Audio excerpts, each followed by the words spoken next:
Goeiedag! Good day, fellow South Africans and citizens of the world.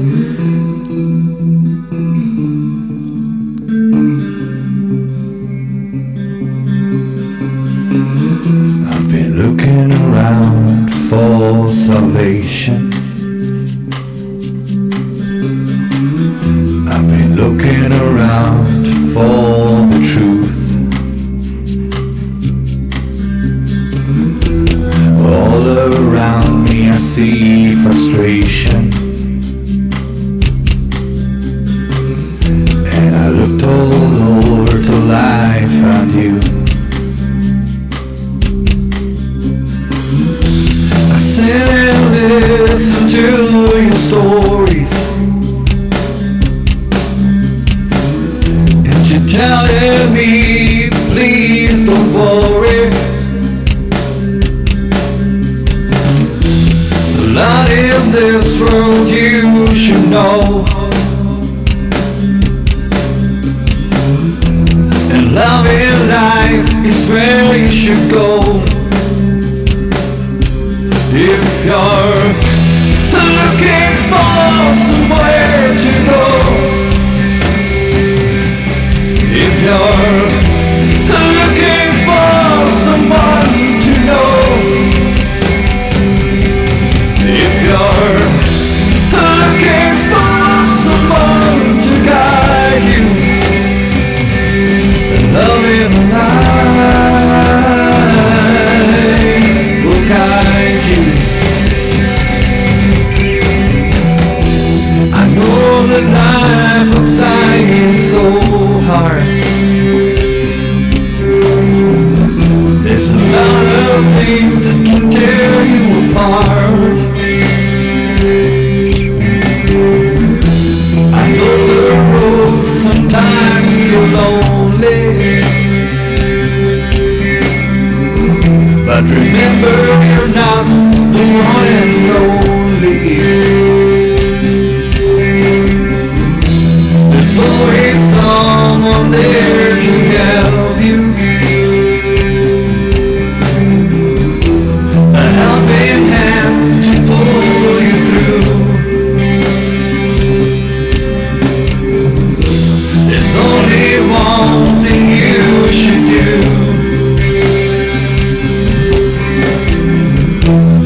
Take my hand and join the loving life crew. If you're looking for somewhere to go, if you're looking for someone to know, if you're looking for someone to guide you, then the loving light guide you.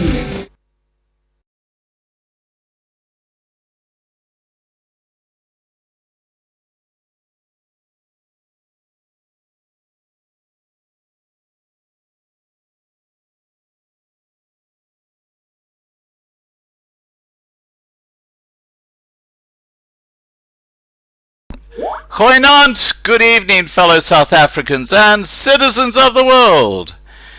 And just a bit of admin before we get into talking about our guest, Des Palm from CapeXit.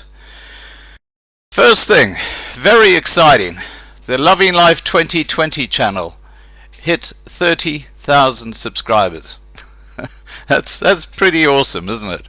And the main Loving Life Loving Life channel is approaching 70,000 subscribers. Sorry guys, I know there was no sound for a few seconds there. I had the sound turned off. I hope you can hear me now.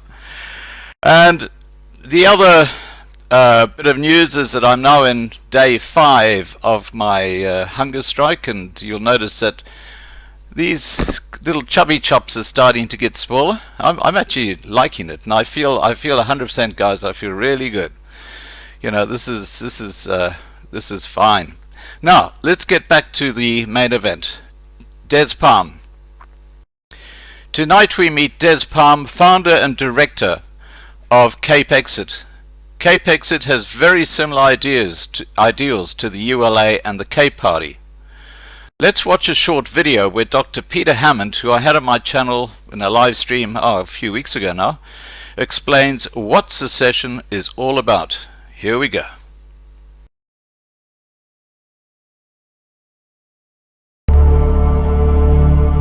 A popular topic over the past few years in South Africa is the possibility of independence of the Western Cape.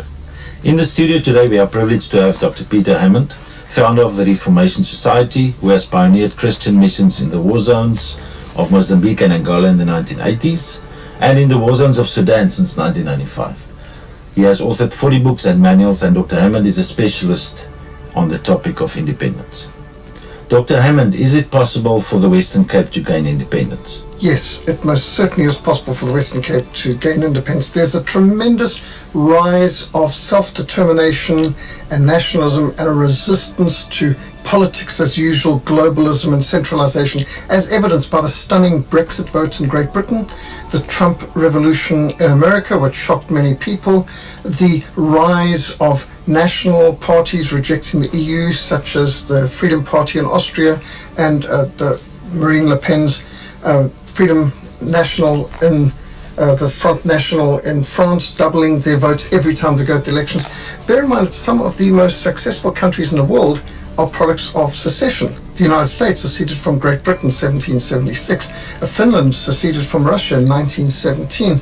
Mexico, after all, also seceded from Spain. And we've got every in recent times: Latvia, Lithuania, Estonia, Croatia, Slovenia, Czech and Slovakia. South Sudan in 2011, I was heavily involved in that.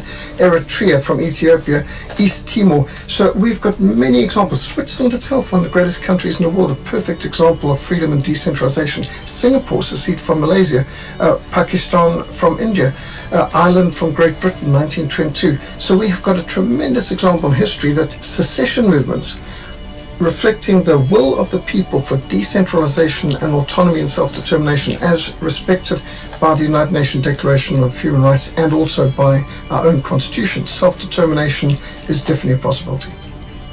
Dr. Hammond, what happens when we have enough support for independence? We need a referendum.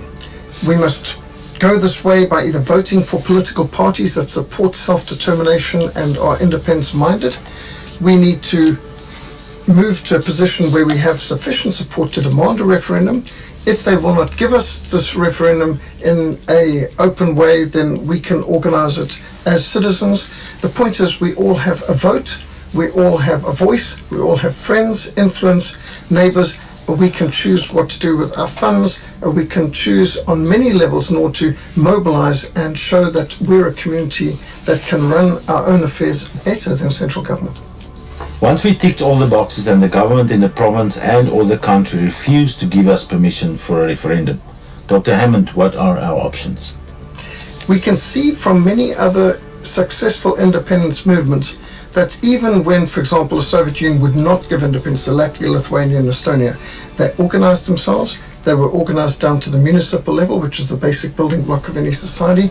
We need to see these examples of excellence where they started to run their own affairs and showed that they were in charge, and they used the media as well. We need to use media, social media, all of our networks, both local and international, in order to get a major support base where people see it is right. The mother city and the oldest province in the country has a heritage going back centuries, and we can run our own affairs better than central government, and they're failing on so many levels. So it's a matter of success on the local level. We need to stand up, we need to speak out, we need to step out. It's better to light a candle than to curse the darkness. This is what was the symbol of the Leipzig prayer meeting and a movement that brought down the Berlin Wall and the Iron Curtain and freedom to Eastern Europe. The people have the symbol of a candle. Not all the darkness can put out the smallest light. We can turn the tide. We can be part of the solution. We don't need to go down with the Titanic. We can launch out in our own independent CapeXit.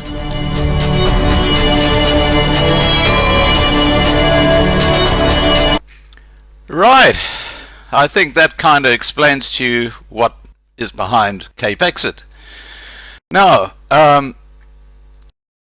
before bringing Des on, let me show you a very interesting map which shows the area that they're talking about seceding from the rest of South Africa. And then I'll show you a map which kind of sets out the whole basis of secession. So we'll just start off with this first map. Okay, there you can see the area that they're talking about seceding from the rest of South Africa. And now let me show you this map.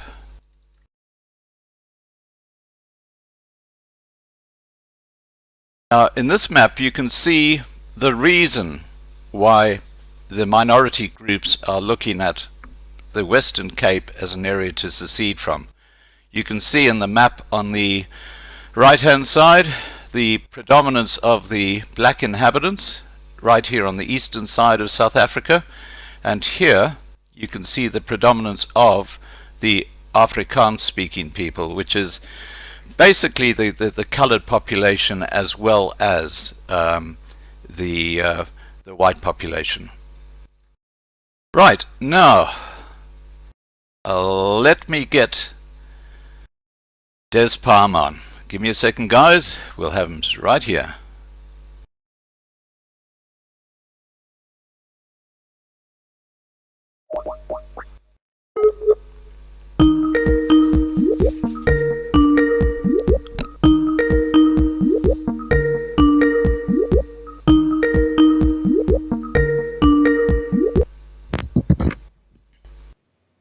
Hi, Des.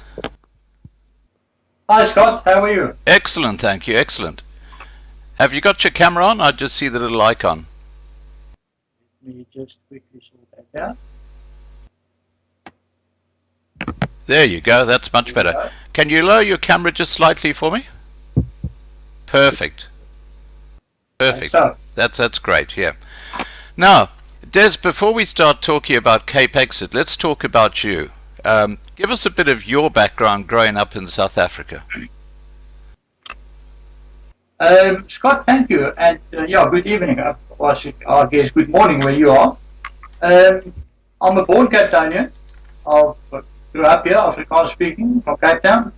I really see myself as a child of the soil of this province. This is home. I've done my schooling here, done my training here, been out for short spells out of the Cape Province, but mostly spent my time here in the Cape Province. So I'm as Cape Townian as they can come. Right. Okay, fantastic. And what led you to form CapeXit? Scott, it actually goes back as far as 2013. Preceding CapeXit, we formed a Western Cape Action Forum, and that came about one day when one of my friends called me and told me that he was actually on his way to the airport to catch a flight to Johannesburg to go and sign a contract. And due to stoning on the N2, he missed his flight and subsequently lost the contract, which was a fairly big contract in 2013. Right. And I started speaking to a couple of people and realized that stage, especially people traveling from the Strand of Somerset West to Cape Town, are prevented by total hooliganism to get to work. So we formed the Western Cape Action Forum in 2013, basically as an activist organization. And we got involved in a couple of things. We did protest drives, we did 2 Red October marches against violence in general and farm murders.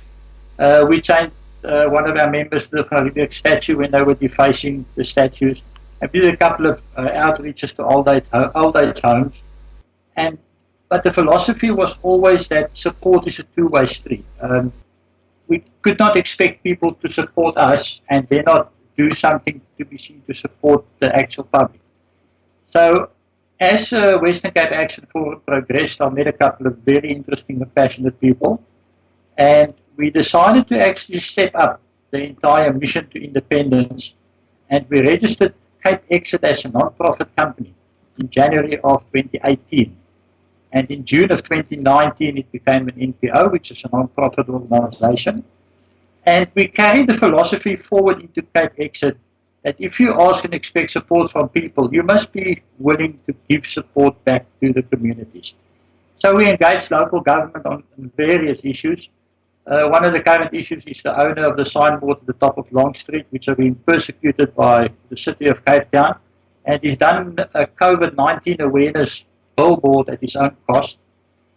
We raise some donations for food vouchers for the needy, and then we're currently engaging some representatives of the United Nations about the exclusion of indigenous people from financial aid packages and basically the lockdown killing our SMEs. So that in a nutshell is where CapeXit comes from and where we are at the moment. Right. Okay, fantastic. Now, I'll just quickly address the people watching the live stream. We've got about, let's see, over 500 people watching at the moment. Just remember that you can always put your questions in the side chat, and I will then later ask Des what your question is. And the other thing is, please remember to subscribe to the Loving Life channel and the Loving Life 2020 channel. I have two big channels on YouTube. We have videos going up every single day. Remember to ring the bell so that you get all the updates and kept informed. Okay, now having said that, Des, who is CapeXit? Scott, before I answer that, just good evening to all your viewers and goeienaand van Afrikaanse kijkers. CapeXit has got the sole mission, and I must just quickly touch on there. I see on your website under the vision that it actually refers to Army veterans, which interestingly enough, I am on the exco of an organization called the Western Cape Veterans. However, the mission or the vision there is not a CapeXit vision. Our mission is the quest for independence for the minority groups that's indigenous to the Cape, and it's sharing a common language and culture, and we will achieve that through a legal process. The vision that we've got is to have the Cape region, which basically comprises of the Western Cape, Northern Cape and Eastern Cape, to be declared as an independent country, but that will take place in phases. CapeXit is purely about independence and achieving independence.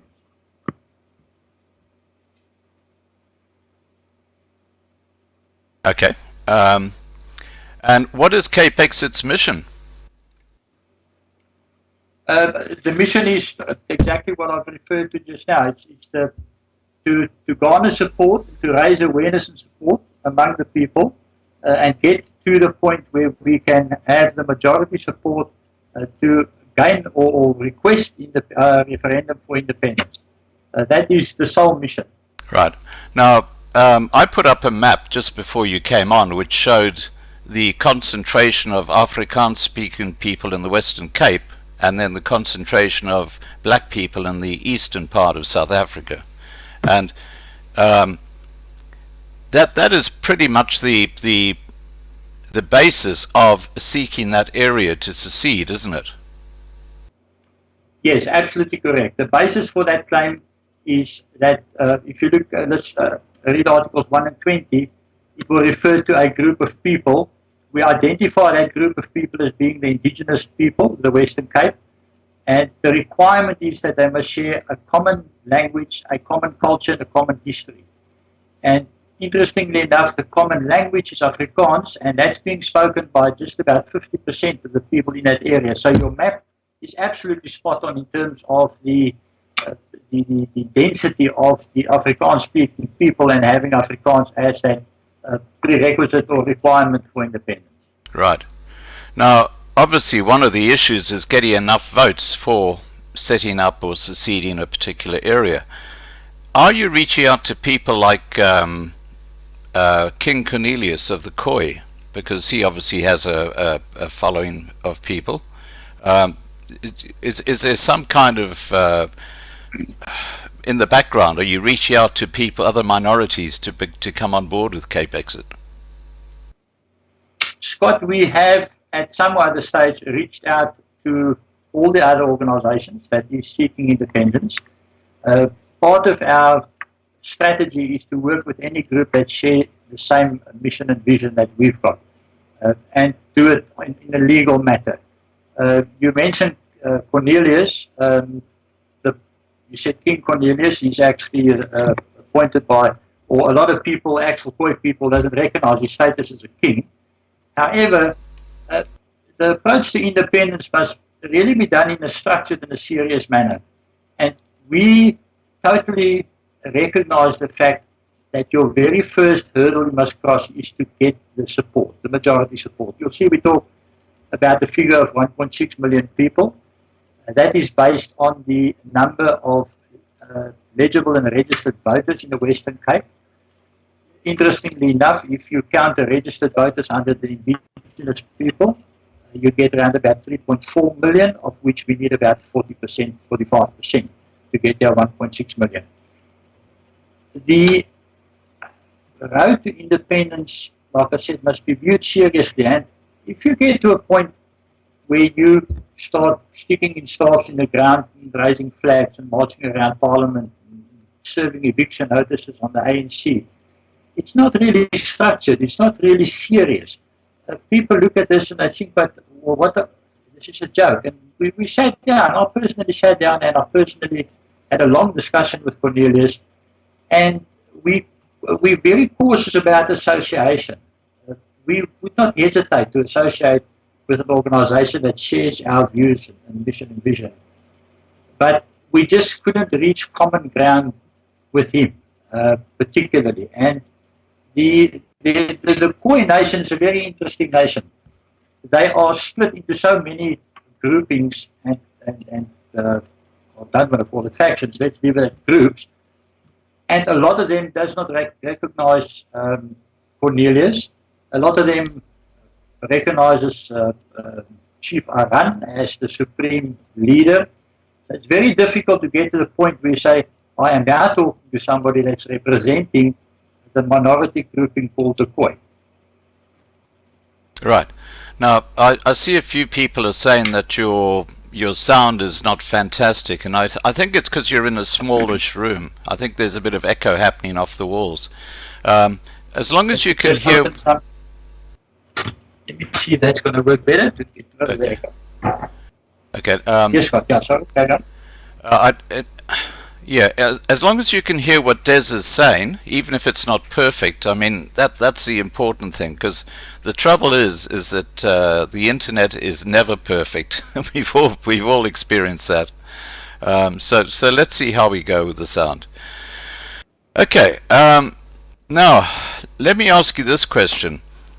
Why doesn't CapeXit call a referendum immediately? Scott, interesting question. The danger about calling a referendum immediately is that you may not get the support. You may wish to get the support, but you're going to have to jump through certain loops internationally to first of all get the referendum. We do not for 1 minute expect either the local premier of the provincial government, who also has the power to call a referendum. We do not expect it from that way to be okay. Neither do we expect it from the central government. So if you call a referendum and you do not have your majority support in place, the international community is basically going to see you as not being serious about it. And if you want to go around the second time and say, look, I want a referendum again, they most probably going to not be so amenable to saying yes to it. Now, you can exhaust all the remedies you want. You can do whatever you think is needed to get to the point of the referendum, but the most crucial part of that would be to get the support. So if somebody says to us, yes, we can have a referendum tomorrow or even in a year's time, you have no guarantee that you're going to get that majority that you need. You first got to work at getting the majority, and then you can go the rest of the way. Right. Now, talking about getting a majority, wouldn't it be a really good idea if these different groups, and I'm talking about ULA with Hein Marx, I'm talking about the Cape Party and CapeXit, if they just work together, is that not a possible way of actually achieving what you're talking about? Scott, we come back to sharing the same mission and vision. If we look at, let's look at the Cape Party. Got greatest respect for Jack Miller. I've had many discussions with him. They are on a political route. To succeed politically, you have to win a person's vote at the polling station. So you have to either promise them something better or have an outstanding performance to impress the voter to vote for you. So it all goes around the political vote. What we're trying to make people understand is that we do not want your political vote. CapeXit is non-political. We want your support in a referendum. So you can vote for whatever party you want to. We just want you to support and be able to say, yes, I will vote yes in the referendum for independence. Then you kind of got your bases covered as a voter, because if you're in the Western Cape, you are most probably voting for the party of your choice to, like one of the parties who put it, to keep the Cape safe and keep the Cape out of the ANC hands. Right. So by us asking you to vote in a referendum, you are kind of eating your... Oh, I think we've just lost Des for a second, guys. I'll just see if we... That's what I was saying about earlier. The internet is not a perfect platform, is it? Let me just see if I can get him back.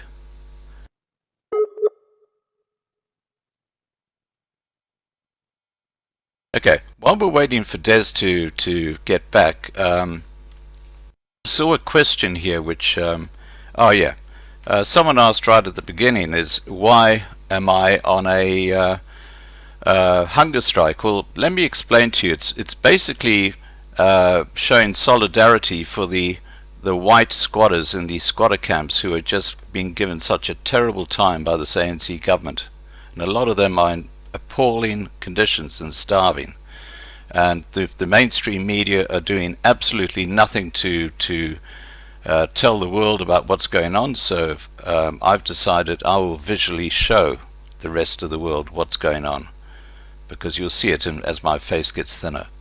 Alright, let's see if I can get Des back again.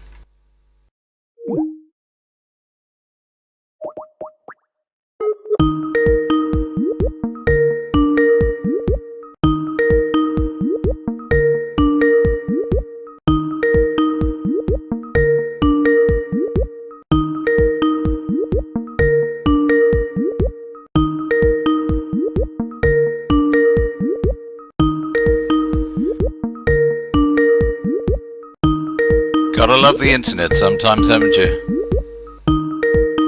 Stronger asks how many days? This is my 5th day, Stronger.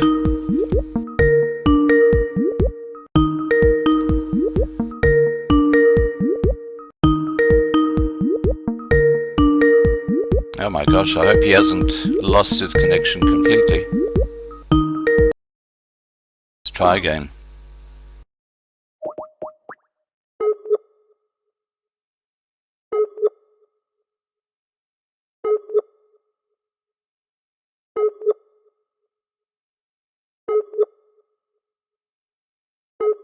Well, while we're waiting for Des, are there any questions people would like to ask me regarding the direction of Loving Life and perhaps people we can bring onto live streams? Let me just get my camera back up. There we are. Okay, we'll just keep trying.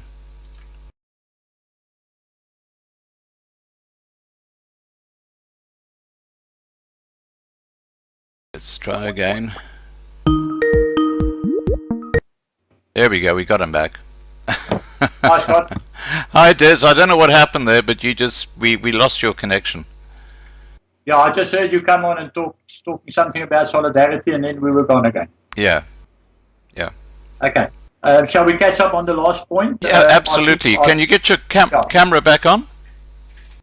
Oh, apologies. Can you do that? There we go. Okay, I still don't see your camera. Oh my gosh.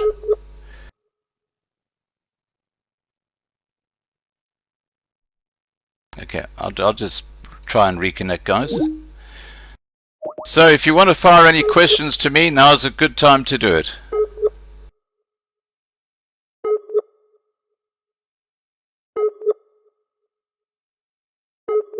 Yeah, there's been so much video footage of police being extremely overzealous when it comes to single white people walking along a beach or running along a beach or just walking along a pavement. And then there's footage of these towns where you've got literally thousands of Africans milling and no social distance at all and not a policeman in sight. It's quite extraordinary. It just says, it gives such a strong message as to what's going on in South Africa.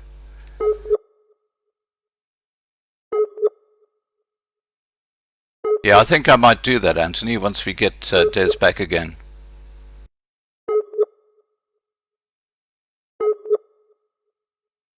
Sent asks, who is this gentleman? Des Palm is the founder of CapeXit, which is a secessionist group. Ah, okay. Thanks, Marlena.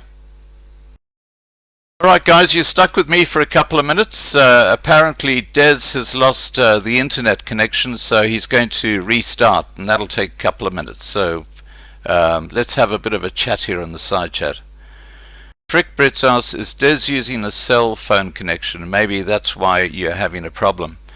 I'm not sure, Frick, but you know, we have a lot of guests on here who are... Here comes Des now. Hi, Des. Scott, can you... I can hear you. Look, let's not worry about the visual side, because that'll... Oh, my gosh. We got the same problem. There is a poor network connection. I think the ANC are at work, guys. I think they're playing silly games, or someone stole some batteries. Now, Ian asks, Scott, any ideas why Ramaphosa is so quiet? Why are only ministers addressing the public? I think the reason is because I think that he has been shunted out by Dlamini Zuma. I think you've got a new president coming. Hi, Des. Hi, Des, can you hear me?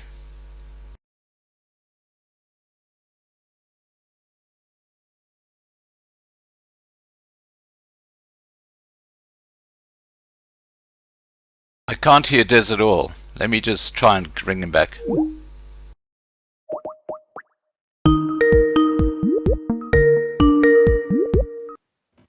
Hi, Scott. Hi, Des. Don't put your camera on. Let's just try and do the audio bit. Okay, yeah, just answer that question that I posed to you just now. Yes, okay. I was at the point where I said, so it's a bit of a challenge to breach with a political party in that sense. And then the other question you asked is ULA. Yeah. Yes.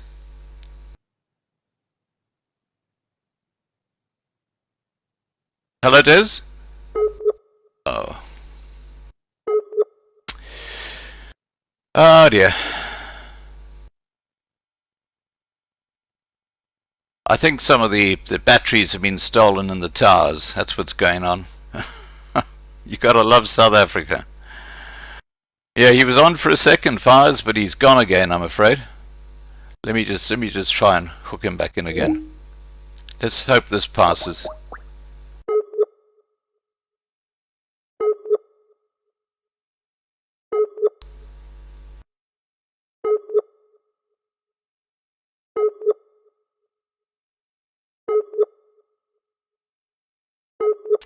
I guess the question that, while we're waiting for Des, I guess the question that I really would like to sort out is why these groups like ULA, the Cape Party and CapeXit can't work together. I know they have their differences, but look, if they work together, like the ULA is in this alliance that Hein Marx talks about, if they all work together, they've got a lot better chance of doing something or achieving something.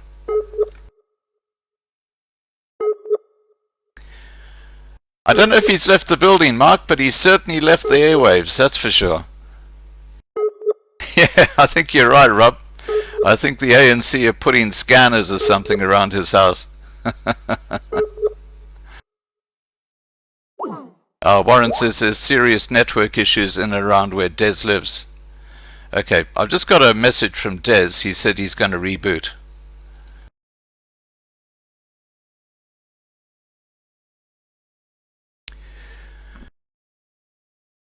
Okay, Sharon asks, could someone clarify who the minority people are? I'm happy to help you with that, Sharon. There are three main minority groups, and they are the white people in South Africa, the Indian people in South Africa, and the brown or colored people in South Africa. They're the three main minority groups. There are other minority groups as well, but those are your main ones. Ingrid asks, will we ever get back our freedom? I think you will. I really think the best solution going forward for the minority groups is secession from the rest of South Africa, because then the adults can once again take control of the classroom. At the moment you've got a bunch of I better not use the word or I'll have this video pulled down, but you know what I'm talking about. And Bruce says 100% they need to work together. Forget who is the boss, just get it done. That's exactly what they need to do. Eendracht maakt macht. It's a very, very simple solution. Well, yes, Indians from India, yeah. There's a huge Indian population in South Africa, and that comes from, it started off in the sugarcane fields in KwaZulu-Natal. That's where the Indians first started working, way back when.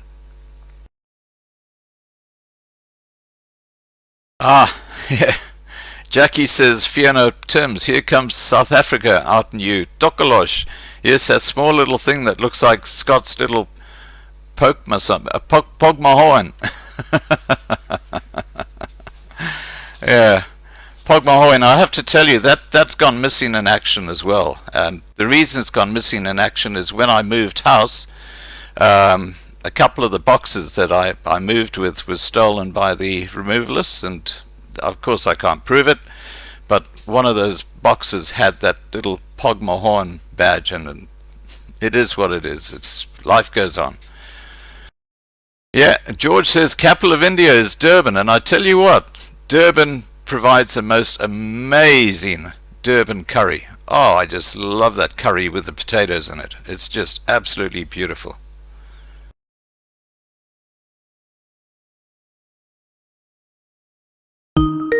Okay, here comes Des. Let's see if this is any better.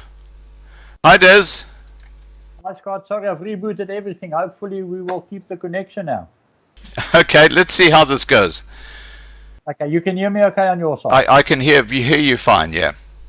So okay, just to get to that question I asked a moment ago. Yeah. Like I said, I covered the Cape Party side of it. Yeah. Looking at the ULA side, like we say in our mission and vision, we would work with any organization that share the same views and basically the same mission and vision that we've got. So if one look at the ULA map, which is fairly more extensive than the area that we propose, inherently we don't agree with that. And the support that you would need from that area, given the 2011 census, would most probably run into 2.4, 2.5 million people. So that in itself becomes quite a big challenge, given the fact that we're looking at 1.6, and even for that we find that we have to really mobilize and get into it. So the other independence groupings or organizations, we don't really find two of them that's quite on the same page, and that tends to take energy or focus away from the route that we prefer to be on. Right. Well, look, I just have to say that a house divided never works, because look, I just feel that really, even if there are differences, what the leadership of these various groups should do is be talking to each other, because there's got to be some common ground, and there's a lot of common ground. You all want to secede, even if it's only this part of the Cape or the other part of the Cape or wherever.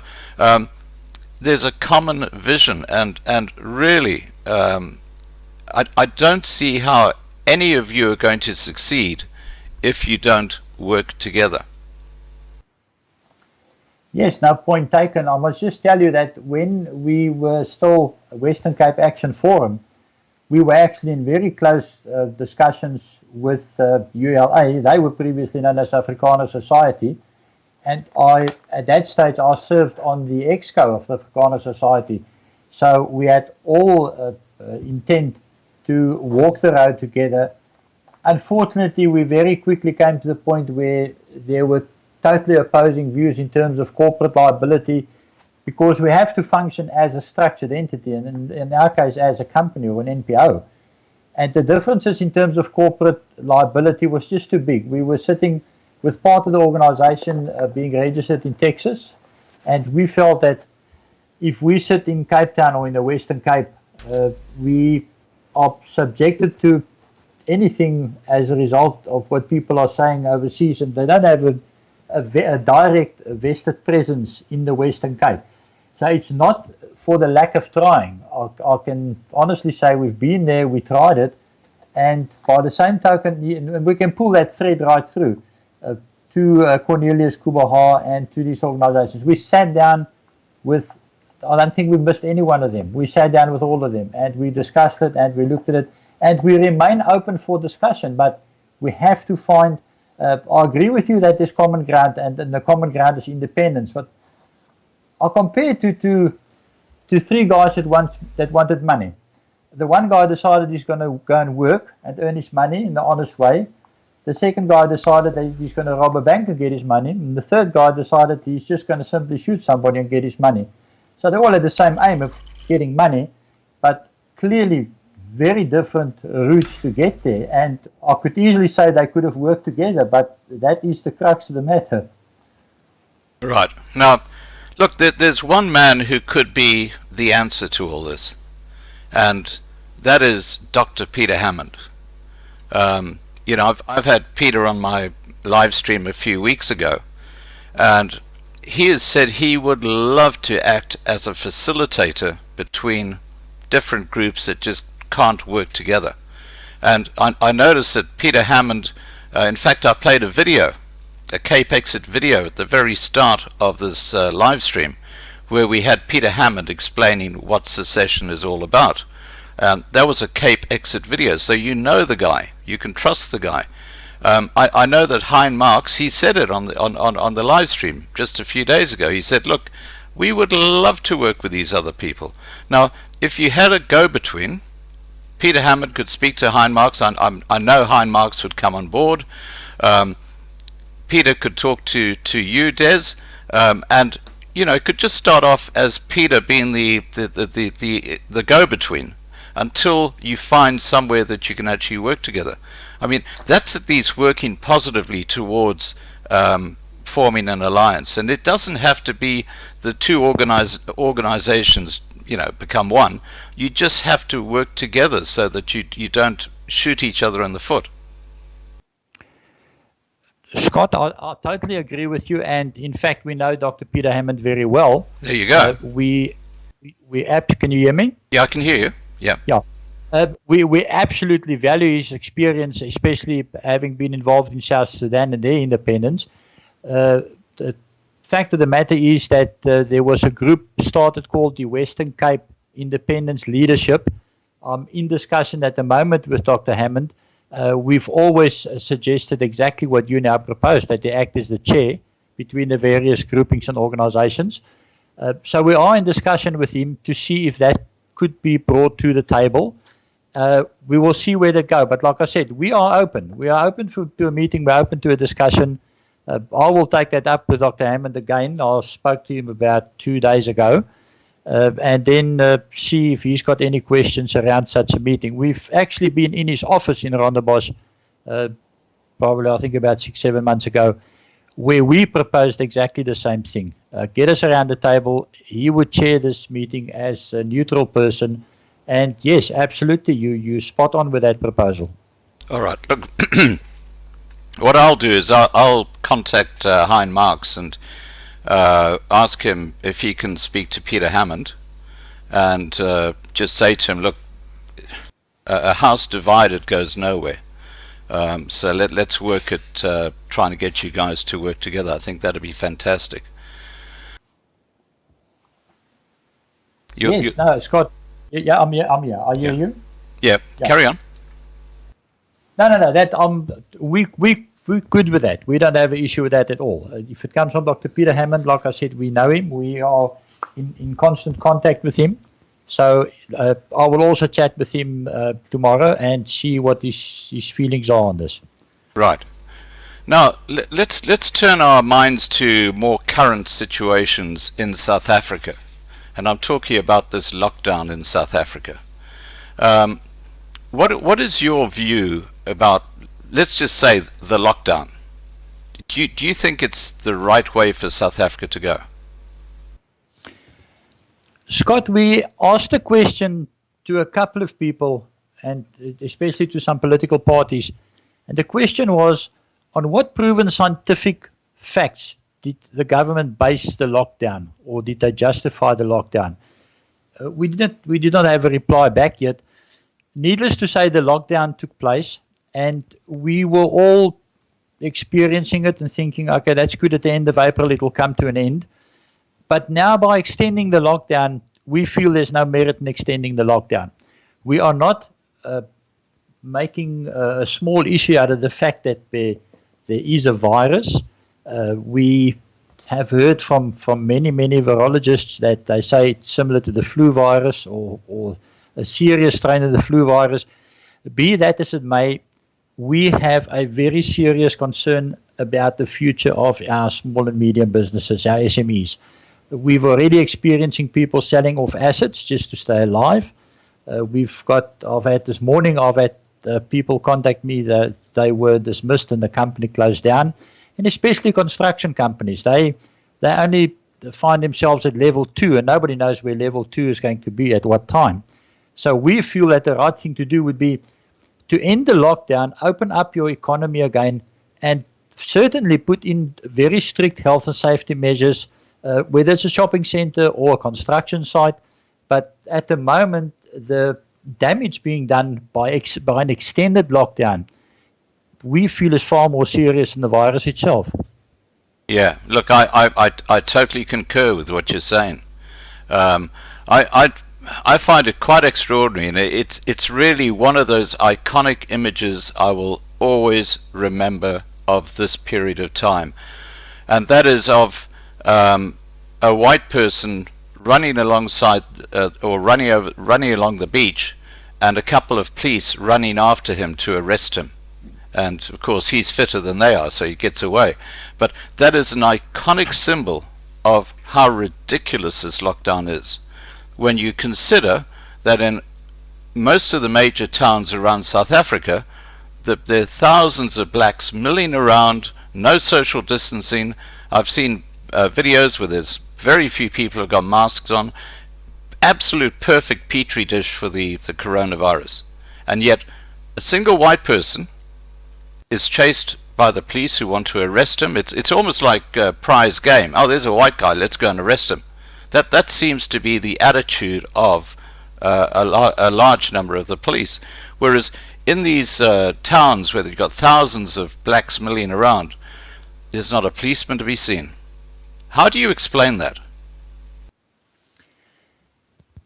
Scott, if we look if we make the frame of reference the fact that you get the tourism board telling you blatantly outright that only black economic empowered businesses will qualify, then you get rulings like that being reinforced by a court of law, which is supposed to be the judiciary is supposed to be absolutely independent of Right. everything, including political motivation.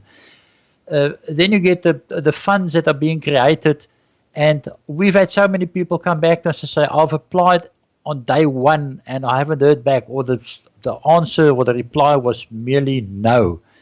So once you place things in that context, it becomes rather clear that the let's call it the checks and balances that are in place here are very lopsided. They cannot control Khayelitsha if you have 15,000 people walking in the road.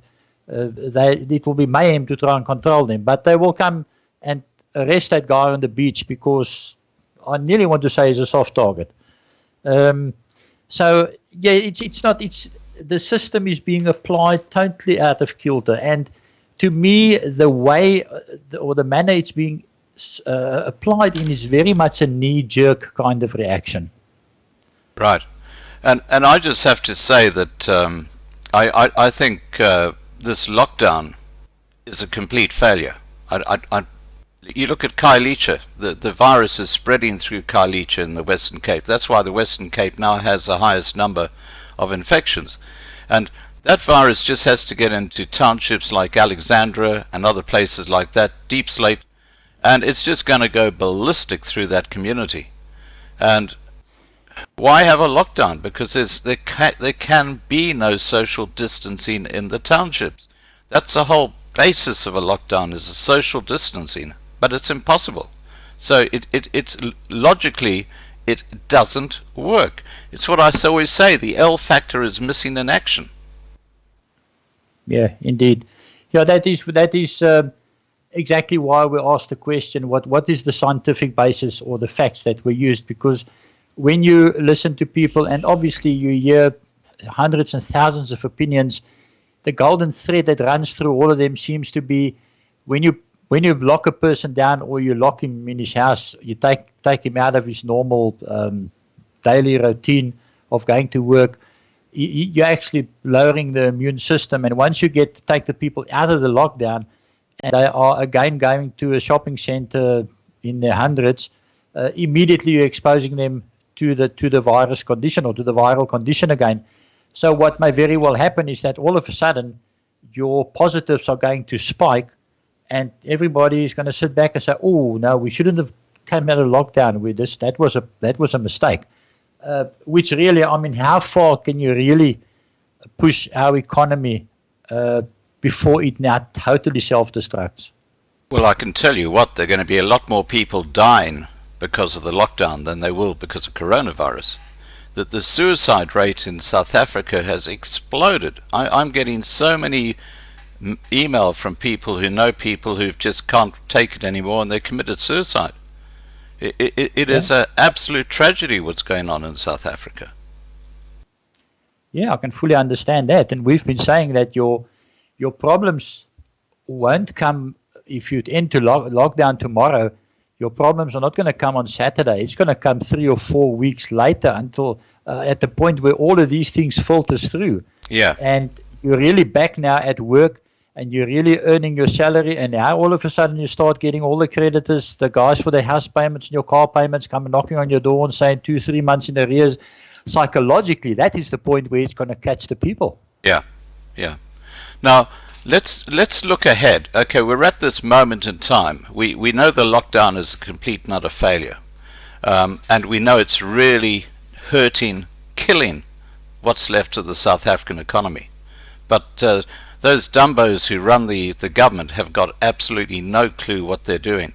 Right now, my understanding is, and this is from some credible sources, is that Dlamini Zuma has de facto become the president, although it hasn't been announced yet, because all the MECs, all the gangsters like Ace Magashula, David Mabuza, they've all basically gone against Cyril Ramaphosa, who in himself is a gangster. But to have a Zuma, an ex-wife of Jacob Zuma, being president of South Africa, when you consider what happened with the cigarettes where his son Edward Zuma is behind this company, or this illicit company, which sells illicit cigarettes into South Africa. And that's the reason the suggestion has been made that cigarettes, it's illegal to sell cigarettes legally, because her stepson, Edward Zuma, is making an absolute killing out of the illicit cigarettes that are floating around all over South Africa. Scott, indeed, all valid points, and that is why we say we have no other option than getting or gaining independence. If you look at the slippery slope that we're on, our state debt has skyrocketed. I think it's probably closer over 4 trillion rand. Wow. So we've looked at CapeXit, we all have our day jobs, and we all would like to just live, I would call it, a normal life. And the amount of energy that goes into this entire mission of gaining independence is massive. However, you have to, and I'm always a realist, I look at this and I say, is there any other way out? And for the good couple of past years, we've been saying there is no other way out.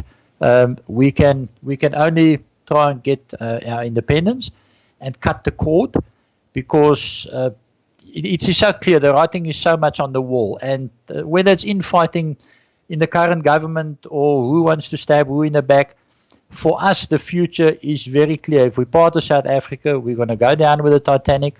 We're never going to come up again. So we have a window in which we have to operate, and that's why CapeXit is saying that, and we have one mission and one mission only: to get the people to support, to mobilize, and get to the point of independence.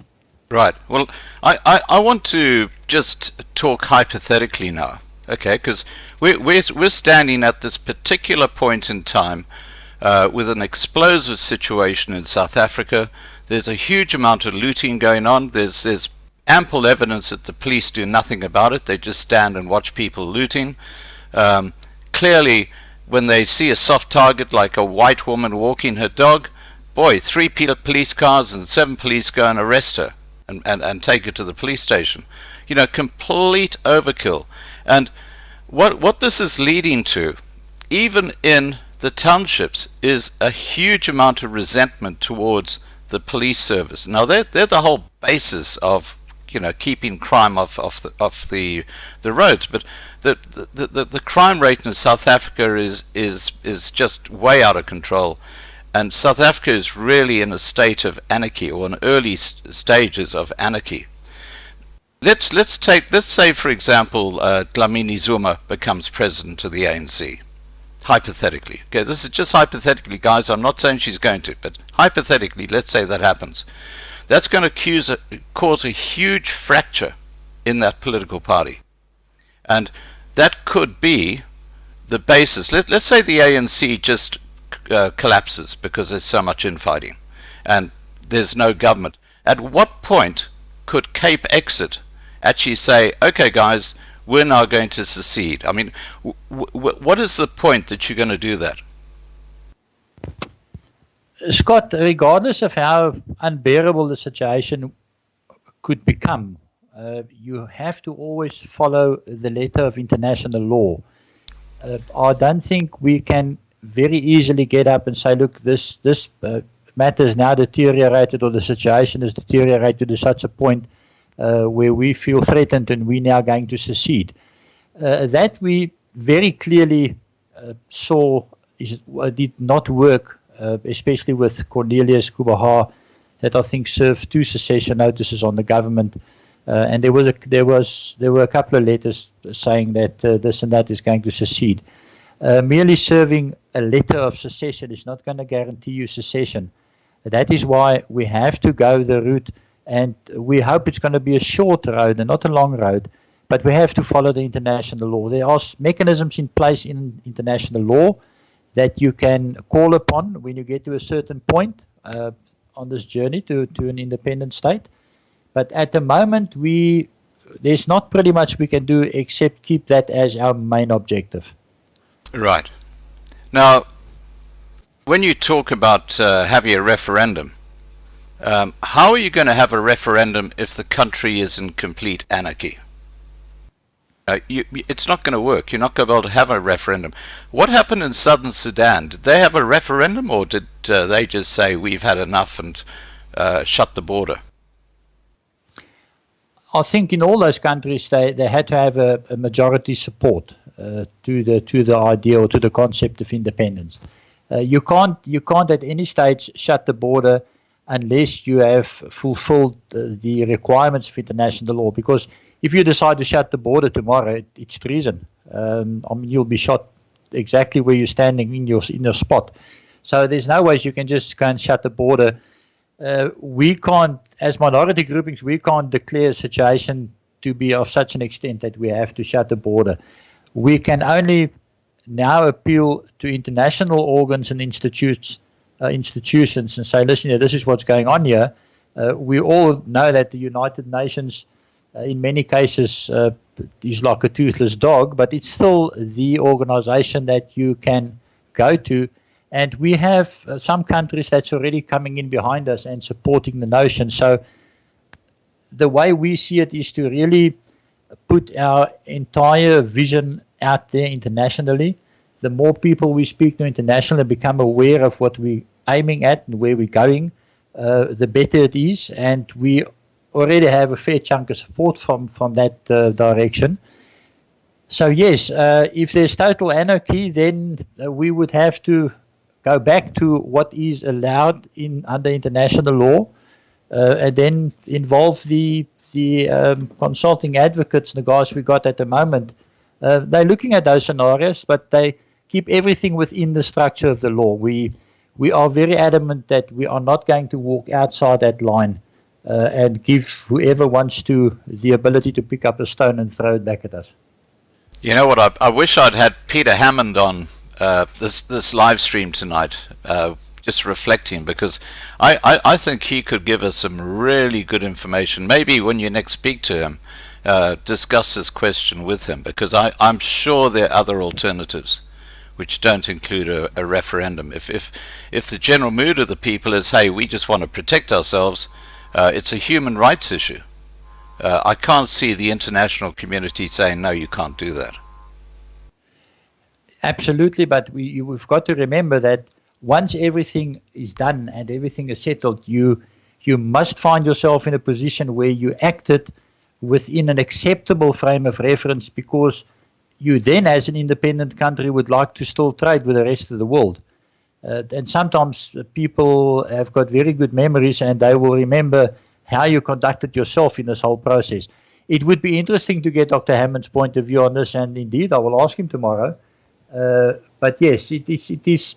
We're kind of at this stage playing a guessing game. I think what we all can agree on, though, that things are going downwards and not upwards. Yeah. Well, look, what Ramaphosa is doing, he's really a snake in the grass. You know, he talks with these sort of speeches, which obviously he did not write, and makes all these promises which he never fulfills. And he's a con man.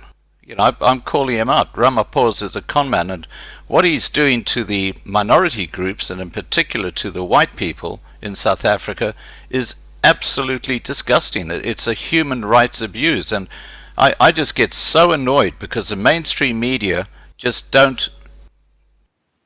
But someone calling me out, just they can wait. The mainstream media, the fake news, don't talk about this issue at all. Have you had a problem with the mainstream media getting your point out?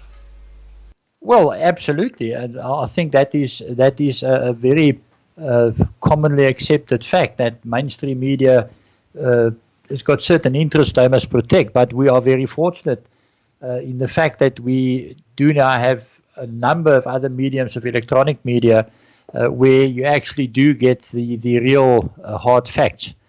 Just to come back to this lockdown situation, it's so ridiculous. I was speaking to one of our suppliers in the UK, and when I mentioned to him that we've actually are not allowed to buy any alcohol or cigarettes, this guy could not believe what he was hearing. So that's why I say that the lockdown is totally out of kilter.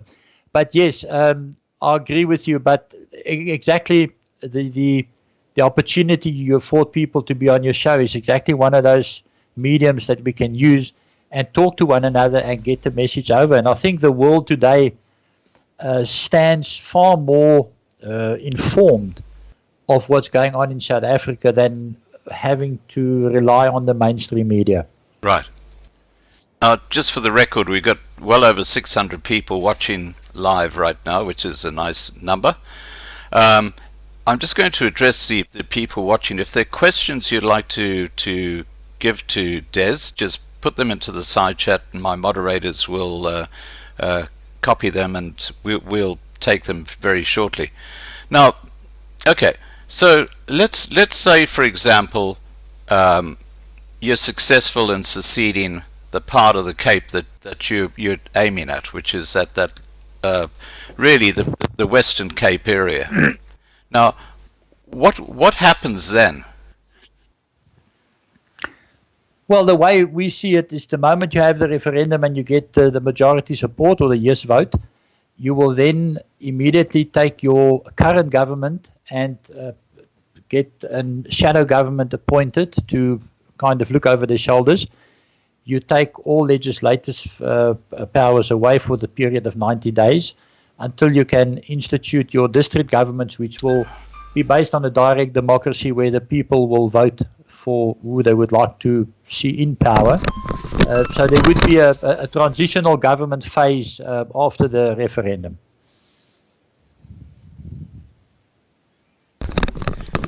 Sorry, I just had to get rid of my phone. I put it in another room. I don't know who's calling me, but he's persistent and it's just annoying. Okay, so talking about these powers, once let's say the Western Cape has seceded, there's got to be, as you say, there's got to be a transition. Have you got all those basic things in place to look after that once you're successful in seceding from South Africa? Scott, it's very difficult for any organization to say, I'm now creating portfolios and I'm going to appoint people to portfolios to be the Minister of Education or the Minister of this or that. You have to work with people that's experienced in constitutional matters and governance as such. So the worst thing would be to say, we've now gained independence. Tomorrow morning we get up, we're independent. We're going to fire the provincial government. Please vacate your offices. We've got to put in new people. We much rather see it with people in place and, like I said, looking over the shoulders of those that are there now. But you remove any power during this transitional phase of making any legislation and causing a constitutional problem. But you got to work through and then look, the political parties will not disappear. We not for one moment say that we're going to, in the independent Cape, we're not going to have political parties. That will be fairly short-sighted. What we're saying is we think the political route is going to be a very long and arduous one, and we don't think we've got the time because, exactly like I mentioned earlier, you literally have to steal another party's voter to be able to boost your numbers to get to the point where you can become a factor in local governance. That is not likely to happen very soon. However, your political parties will now end up having a mandate which must be local. Now, that's the problem with the parties at the moment. They've got a national mandate. They apply that national mandate, and everybody has got to fit into that mold. In Cape Town, we've got this monster called the mega city, I think they call it, where all the municipalities were simply just consolidated, and it's now one big entity sitting there. It's very top heavy, and it doesn't really get the governance through back to the people. So what you need to do is have that transitional period, have the people that's in power phase out, and then phase in by getting your parties coming back in again. And now all of a sudden you sit with a direct democracy. So at the moment you're going to take 4 years and then hopefully get people to vote for the other party because this party is not performing well. In that direct democracy, you will work on the basis, like we can take Switzerland, for example, where the people of a district government or geographical district area can now get supporting signatures, 10,000, 20,000, 40,000, whatever it may be, and then force a referendum. I'm not talking about the main referendum for independence, but then force, let's call it a local referendum, and get Councillor A out of the office because he's not performing, he's not servicing the needs of the people. So that is the way that we see that structure unfolding. Right. Now, talking about once an area has seceded from South Africa, whatever that area is, it'll also mean that you have to set up your own currency, your banking system. There's a whole lot of stuff, but the big plus is that you don't have any debt. So if you look at that 4 trillion rand or whatever it is that the ANC government have brought South Africa into debt, that new seceded territory won't take on any of that debt. It'll start from basically a 0 point. How are you going to set up the financial system within a seceded state? Scott, I just want to come back to the point where you mentioned now in terms of not having debt. Yeah. The interesting fact is that international law, there is no international law that says the country gaining independence have to adopt or accept any part of the debt of the host state or the host nation. Right. Although it's not written in law, when Belgium gained their independence from the Netherlands, it was accepted that a fair system or model to look at would be that the separating entity or the new country adopt a per capita approach of debt from the host country. Now, remembering we're sitting with the international communities and they're basically judging on your behavior up to the point where you're gaining your independence.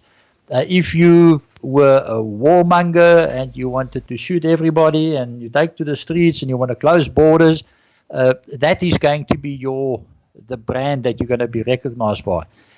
If you play this, and that's why we're adamant on this, if you play this thing along the lines of international law, you're going to get the international community sitting and saying, hang on, these guys are playing a fair game. Now we get to the point of debt. The win-win situation, or the nice to wish for situation, would be we say goodbye, we're seceding, that's it, we close the borders, we may do so under international law, and cheers. However, the advised model to follow is per capita, which means that you will accept the debt of or part of the debt of the host country in proportion to what your population is, to the host country. We're sitting around about 10 or 11%. So if we look at that, let's say we take the national debt at 4 trillion. Right. Which means we will say to the international world, okay guys, listen here, we will accept 400 billion rand in debt. Now, that may sound like a very staggering figure, but if you take into consideration that in 2016 the contribution to the national treasury from the Western Cape was in the region of 424 billion. So if that is a price to pay to have the international community be far more amenable to saying, yes, you've crossed all the blocks, you've ticked the boxes, we're happy with that. Although now, obviously, accepting that part of the debt would be subject to any reckless spending. The government has gone into any deals that is not kosher and above board. And so it becomes a point of discussion in terms of how much of that debt you are willing to take. Right. Well, I just wonder, I'm not talking about the international community, I'm talking about the financing organizations, the big money. I'm just wondering if they wouldn't want to stop a secession at any cost, because you've just raised a very valid point. A huge amount of South Africa's economy comes from the Western Cape, and if that splits off from the rest of South Africa, there's no way that the balance of South Africa could actually look after its debt. It'll go to the Zim dollar within days. Yeah, Scott, the fact on that matter is that the rules or the international guidelines says that you're not allowed to remove the financial hub of a country in this process of independence. Now, we will not be doing that because Gauteng is the financial hub. Right. The fact that you may have big industry kicking against it and objecting against it, the answer to that is that in our Road to Independence document, we say that our right to claim independence is ultimately vested in only one fact, and that's the will of the people. So the will of the people would be the determinating factor here. If you get to your majority, you are now prescribing to international requirements. To come back to your earlier question about what currency would be used, we would probably use the rand but phase it out, pretty much like Namibia was using the rand. And then it will be up to the economists. They will have to sit down, and they are far more clever than we are in this issue, and decide whether you go to a dollar-based or a dollar-backed currency.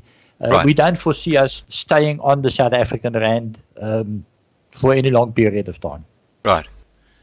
Okay, I'm just trying to capture a question here. There we go. Got it. Okay. Okay, now talking about after secession, okay, hypothetically, are the black people within the seceded area going to be moved outside of the new Western Cape country, or whatever you call it? In other words, is it just going to be the minorities that will actually be allowed to live in this new country? Scott, that is a question that comes up every now and then, and the answer is very simple. We have no right to remove blacks. I know there was one organization in particular that said we're going to close the borders and kick the blacks out. On what basis can you do that? Even if I put the humanitarian aspect one side, it absolutely makes no sense to say we're going to kick the blacks out. You can't do it. Again, you're going to kill yourself economically if you ever wish to do business with the rest of the world. Again, the world is looking at you and saying, how did you act? How did you act after independence? Let's say we say, okay, we close the borders, we kick the blacks out. I can tell you that we will starve because the world will turn away from us. There's still this thing of common sense still remains. And you've got to apply common sense to the situation. What we are saying is we fully realize that there were a number of displacements from other areas in South Africa to the Western Cape for political reasons. So you will institute your immigration laws. Your immigration laws will very clearly look at the status quo at that stage. Now, remember, all your indigenous people in the Western Cape will automatically get their residency. Then if you get to let's say you get to Khayelitsha and you find there's a number of people sitting there and they were not displaced politically, they've been in the Cape for a number of years, you will find unemployment is really an issue.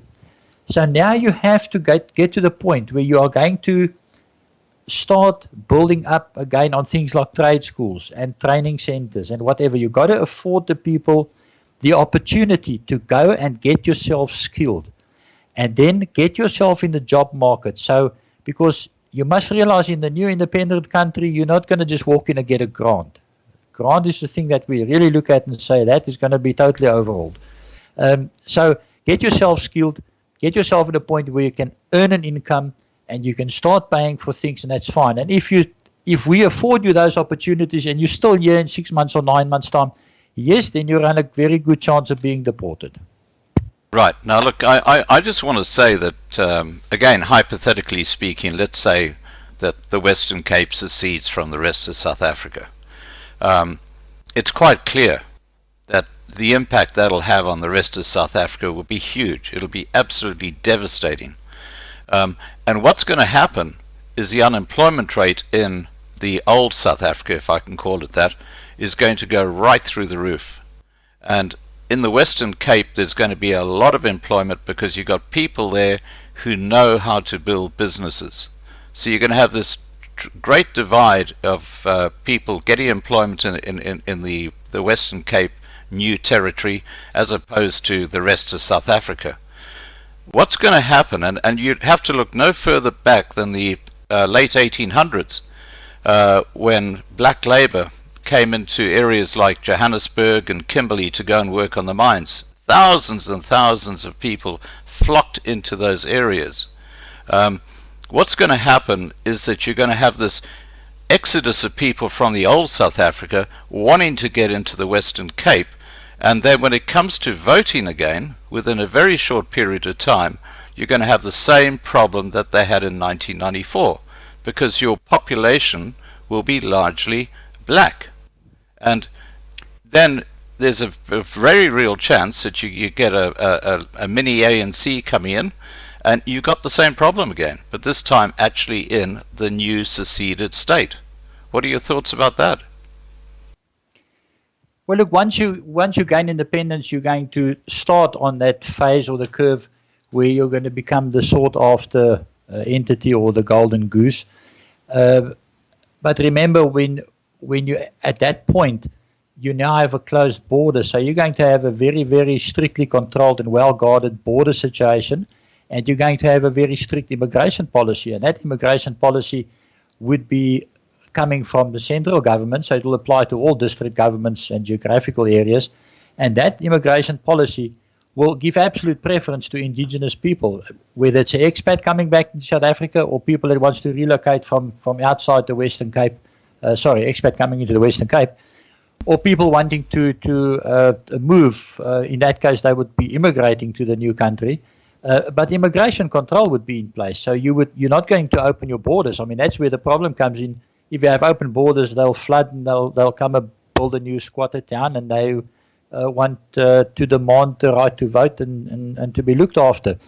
So that all comes down to the governance model, where you have to build in all those checks. Right. Well, look, I'm looking at a map of the area that you're talking about seceding in the Western Cape, and look, you can certainly defend the sea, you know, where the coastline is. That's easy.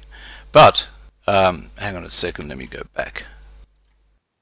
But if we look at areas like the West Coast and the Central Karoo, you're creating huge, long, jagged borders. How do you defend that? Wouldn't it be better to have almost like a semicircle? So, you know, it's so easy to defend the border. I see all these jagged little bits, and you know, that your border's about 3 times longer than it could be if you change the area that you're going to secede. Well, to be exact, I think our border is, the Western Cape border is 1,381 kilometers long. Most of that border borders onto the Northern Cape. We have on the southeast side, we have a very small section bordering onto the Eastern Cape. So once you get to that point, you have to do your analysis of the border situation. We obviously would look at the main routes coming in. The main feeder routes would be your N1 and your N2, and you would then mobilize all your farms along the borders. Remember the old days when we had the commandos in place, and the whole aspect of security was a manageable factor. And then when you look at the border control, you're not going to look at people walking a hard beat and having 6 or 7 shifts during the night. I mean, you have to move to the aspect of artificial intelligence, which is very well used internationally at the moment. And with artificial intelligence, if you watch, we've got local programs called Border Patrol and those things. If you see the application of artificial intelligence, which actually will give you a threat analysis even before that threat reaches your border. So it would be a case of having proper intelligence in place, and then again mobilize whatever assets you can and use, again like AI, to control that border. Right. Now, in the Cape Winelands region, you've got a little blue bit that sort of shoots into the Northern Cape a little bit. It's like a little corridor.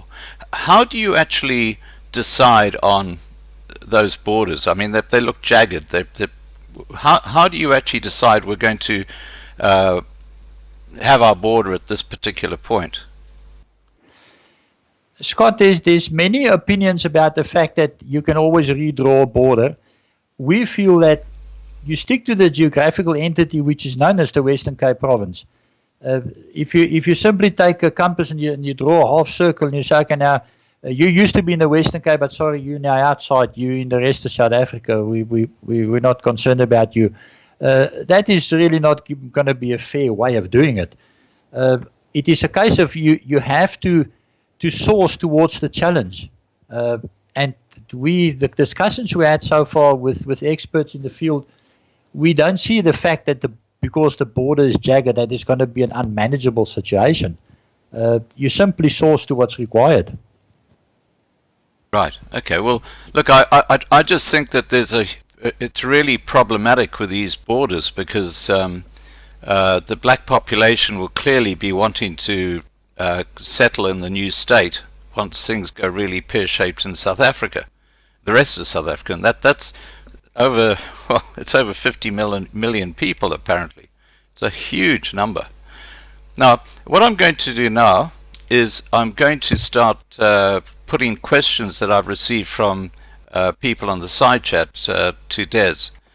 Now, firstly, I'm just going to make or say what Ira Voortrekker said.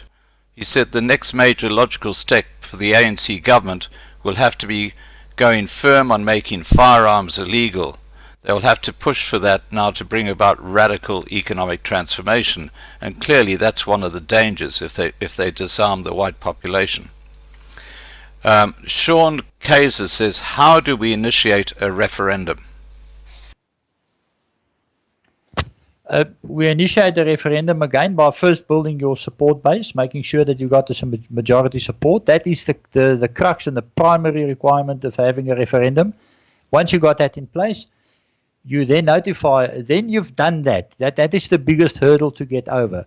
Like I said previously, it makes no sense to us to be spending your energy on writing letters or declaring secessions or trying to evict ANC. Get the first thing done first, which is your support. Once you get that in place, then obviously you will notify both the provincial government, because remember, within the Western Cape Constitution, the Premier has got the power to call a referendum. We are playing the worst case scenario and saying, no, they will not say, they're not going to be happy with that. They're going to refuse to do so.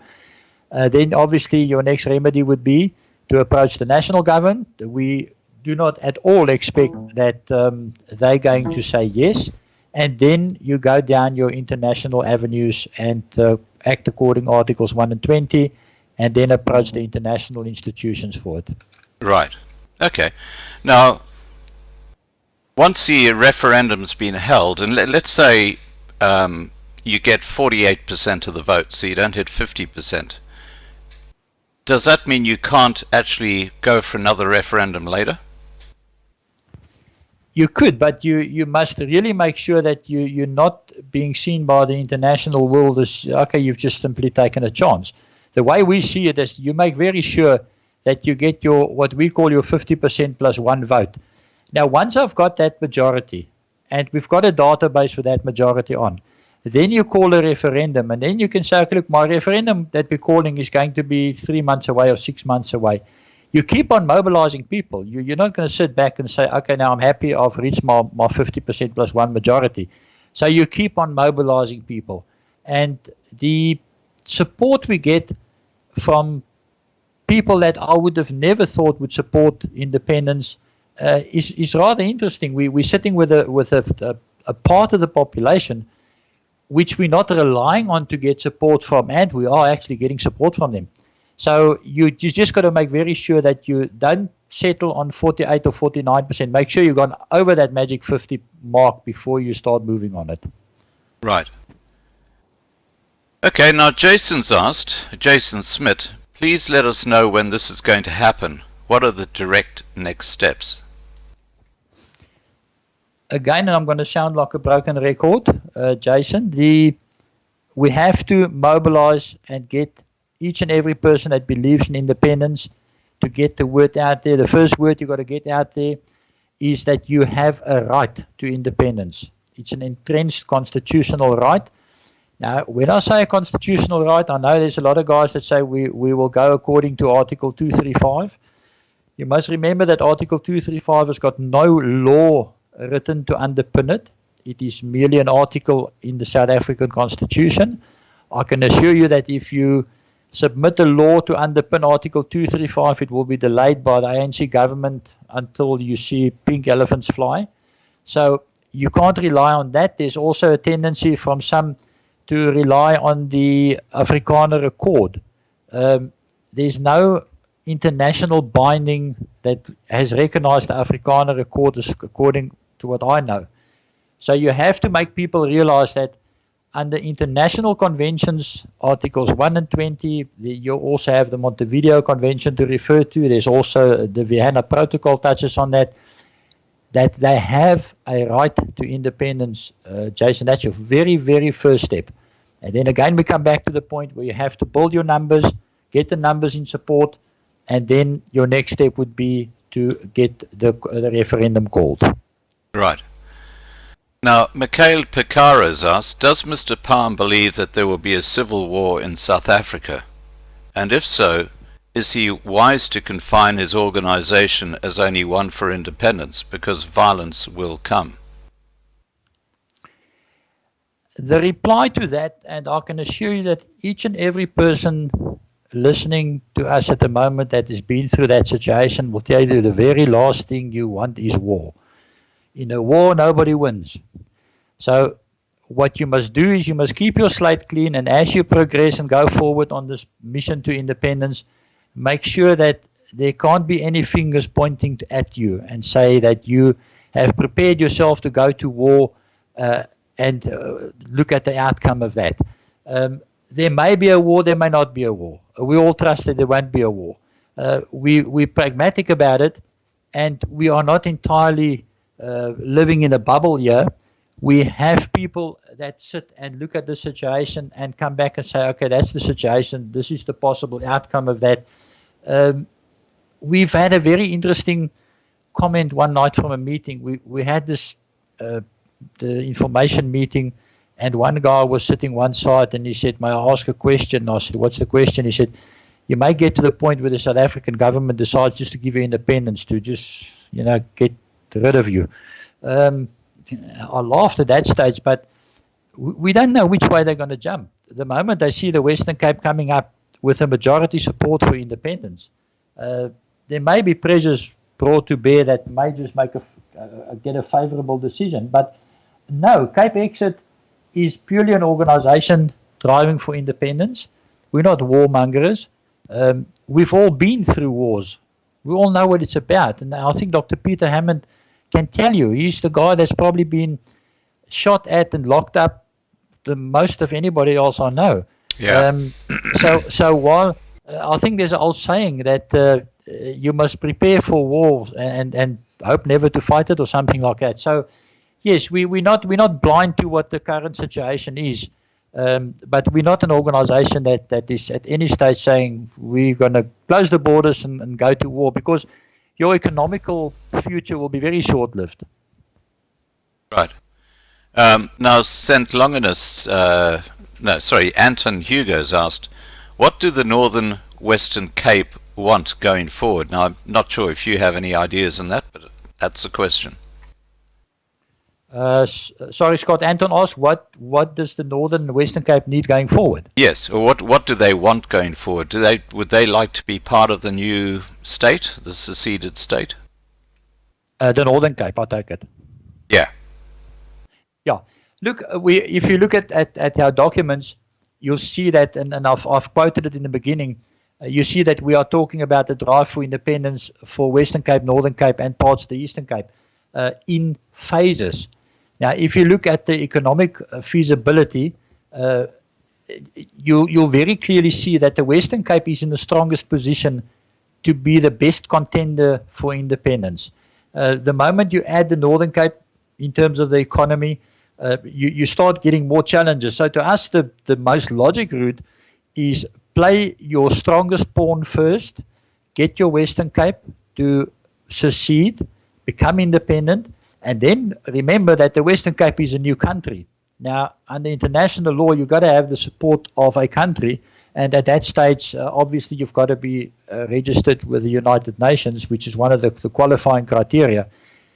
However, at that point, the Western Cape would be an independent country who then not only has provided the blueprint to independence for the Northern Cape, but can then physically stand up and say, okay, we fully support our neighboring country or the province, Northern Cape, to become independent.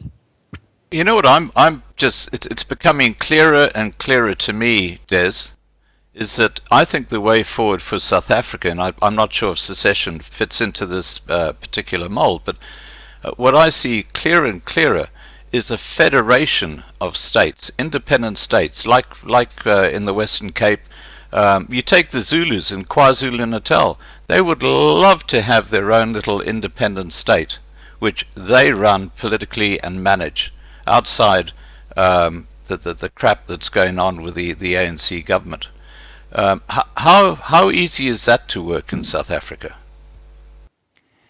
Well, Scott, the first challenge would be to central government, because they would have to relinquish this total control over all facets of the economy. I agree with you. Most of the ground in KwaZulu-Natal that belongs to the Zulus are invested in the trust there. In fact, when we heard that the Zulus are considering to go independent, we said, guys, absolutely go for it. I mean, that is where you are from. So you've got a vested interest in asking for this.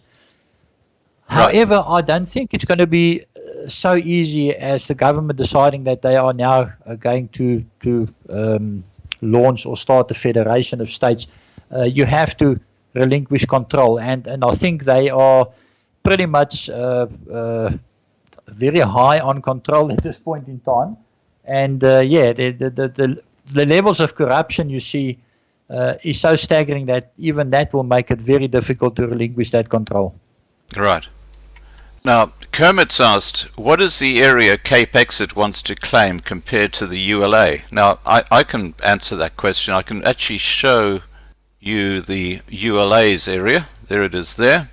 Let me just put it on the screen. There you go. You can see the colored area is the area that they want to secede. That's the CapeXit model. When it comes to the ULA, they want to extend right up here into the northern part of the Cape. This is the area that Des has just said financially it's just not viable. You've got to start off in the area that you can actually make it work. And that's a major difference between the two plans. Anything you want to add to that, Des?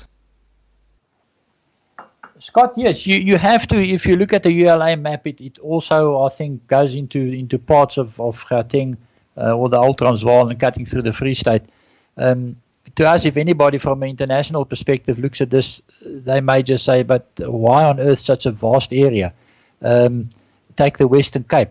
I know that if the map you showed with the red on in terms of Afrikaans speaking or the white population is totally to the southwest and the west of the country. However, we think that as per geographical definition, it just makes more sense to say there's the Western Cape. Everybody knows the Western Province. That is the province that we want to go independent with first, and like we just said now, then the Northern Cape. So that is, you're absolutely correct, that is the fundamental difference in terms of what the proposed area is. Right. I've got another question here. How is CapeXit different from Hindmark's? Sorry, I missed earlier section. Any idea how quickly can we get this thing going?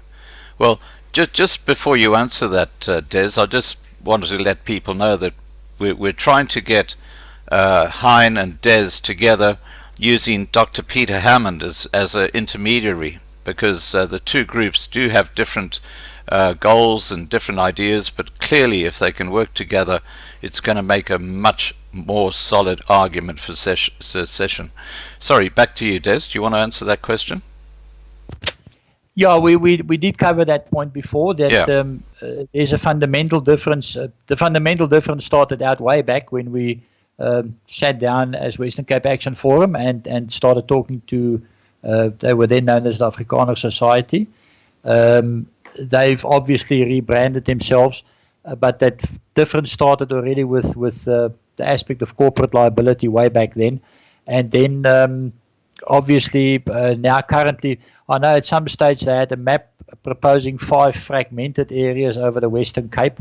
Our question to them was, why propose 5 fragmented areas? It becomes like a little self-contained area within the bigger area, which still remains South Africa. And that map has been changed then later on to the map that they currently have. So fundamentally, we differ in the area we see that need to go independent. And that in itself obviously holds, I've referred earlier on to the numbers. Now, we're sitting at a number of 1.6 million. I see that ULA says 2 million. Now, if I look at the 2 areas, the 2 million doesn't quite make sense to me. I think that is probably closer to 2.4, 2.5.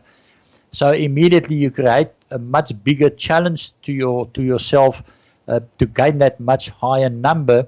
And apart from that, you now really have to go and justify this area to the international community or the international the powers to be.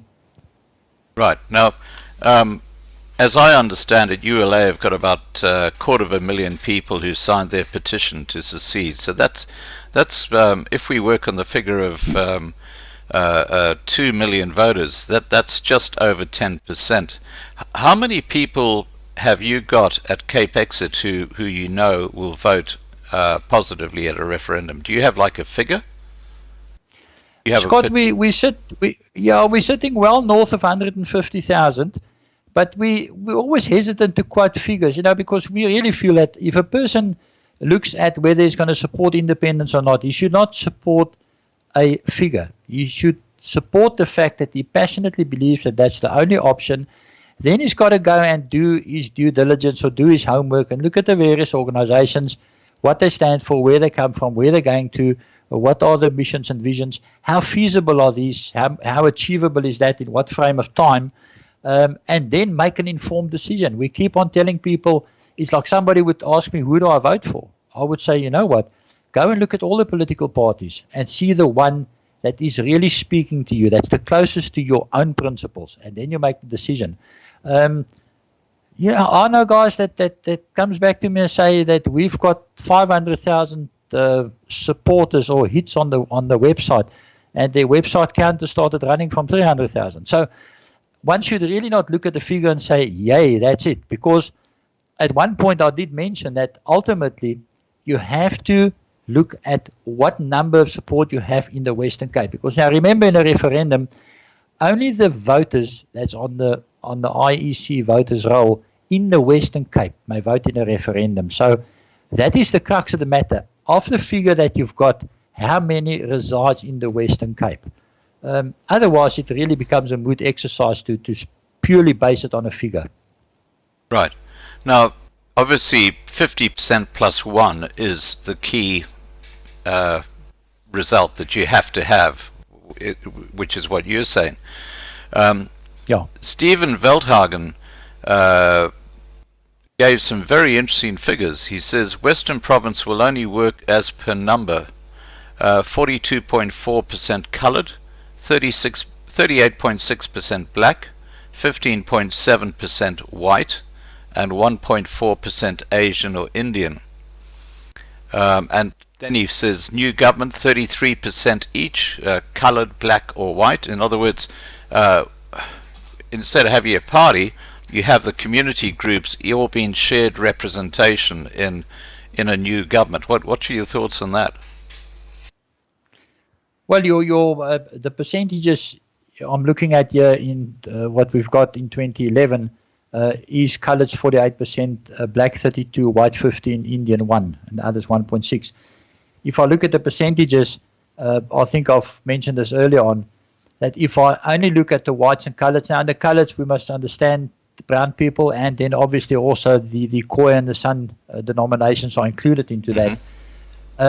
At the moment, white and coloured together form 64.5% of the population, which means it's around about 3.755 million people. When you go into your government structures, you would typically, if the district government, or let's take a place as Mitchell's Plain, which is predominantly a brown area. In our governance model, we are saying that we've got to move away from the megacity concept, go back to the old concept of municipalities and divisional councils, or at least I'm old enough to remember divisional councils. Right. Go back to that model of governance, where you would then find people in Mitchell's Plain, which is predominantly a brown area, will then have brown representation in that council. And the various councils will then make up that the district government for that area. So you can't, we've got to keep bringing on back to the fact that it's going to be a direct democracy, and the people will decide who they want to actually vote into that specific district government, having now the mechanism of if they do not perform, they can be removed. Right. Now, I've got a question here from James, and he asks, what about currencies? We've actually talked about that, and basically what Des said is that the rand would probably be used for a transition period and then move to a separate currency. Am I correct in that, Des? Yes, Scott, 100%. Okay, so that's the answer for that, because I don't want to cover something we've already covered. I've got a bunch of questions here. Okay, Mark Sanderson asks, what about the Northern Cape that is so similar in many ways to the Western Cape? Should we not consider them as well? I think we've covered that already, so we'll leave that one. Milton Rip says, how many people have registered for secession? In other words, do you have a register of people that you can say, you say we got about 150,000. How does that figure come up? Yes, look, we obviously keep a database. Our databases are absolutely confidential. Right. We often have the question that people say, why must I give my ID number? The bad news is that your ID number is already out there. I mean, the IEC's got your ID number for you to vote. However, our databases are kept very confidential. We've got 2 people handling it, and that's it. So yeah, we've got that figure is sitting on our database. Right, and you've got a big fan of CapeXit here, Michelle Mullard. Michelle's been following my channel for years now, and she always makes it very clear that she's a CapeXit person. Well, bless her, we're happy to hear that. Now, Tony Hawk says, if the Northern Cape can spend up their interest in secession, or I think speed up their interest in secession, then of course it could join the referendum, but no point in including it if it makes the referendum weaker. I think that's the point you were making, Des. Yeah, you not only have to look at what is going to strengthen and what's going to weaken your referendum, you have to look at the actual economic viability. And we much rather have a strong economy than much easier leaning over the border and taking the hand of the Northern Cape and say, come along. Than trying to take a much bigger bite out of the apple and try and chew that. Right. Now, there is a really biting question here that needs to be asked. It's really the elephant in the room. And just now you gave us the figures of 2011, where 48% of the population was colored, and the 32% was black. Now, the figures that Stephen's given me, I think these, if I'm wrong, Stephen, just say so in the side chat, but he's given apparently more recent figures, and he's saying now that the colored percentage has dropped from 48% to 42%, whereas the black percentage in recent years has risen from 32% to 38%. Isn't there a danger here that if you take too long, that black percentage will go over 50%? Well, we're basing our figures on the 2011 census. There hasn't been another census in between or up to now. Right. So that's pretty much a bit of speculation as to where the figures stand. But if you go back to what I earlier said, I mentioned that there's a certain sector from which we're getting support for independence, and I can tell you that that's the black sector. We're sitting with a middle class black population in the Western Cape that I can assure you are as fed up with this whole situation as we are. So just like we cannot rely on all white and colored votes to support independence because you may have ANC factions, equally we can depend on getting a good portion of black support. However, there's another factor that comes into play. We are sitting with over 1 million white and colored folks that are not registered to vote. So that is another part of the drive in the program, is to get the people to register to vote, which will give you an added margin, so to speak, for when you go into the referendum. You're talking of over 1 million people in the Western Cape who aren't registered to vote in the minority communities. That's crazy. Absolutely. And then if you look at the typical political election, you find that of those that actually are registered, there's a very small percentage turning out to go and vote. So that why will I not go and vote? Number one, I'm either registered, and I'm not going to vote because I'm totally fed up with the situation. I do not see a solution on the horizon. So why bother to go and vote? And if I'm not registered to vote, why would I go and bother to register? Because nobody's going to look after me. Yeah. So now along comes the model of independence, where we're clearly saying that the indigenous people of the Western Cape must be and will be looked after in terms of job creation. If you take a place like Atlantis, it used to be the hub of the textile industry. It's a ghost town. I drove through there before lockdown. It's a ghost town. But places and areas like that has got to be resuscitated and brought back to life. We're sitting with such an stupendous amount of skills in the Western Cape that's been sidelined by black economic empowerment and affirmative action.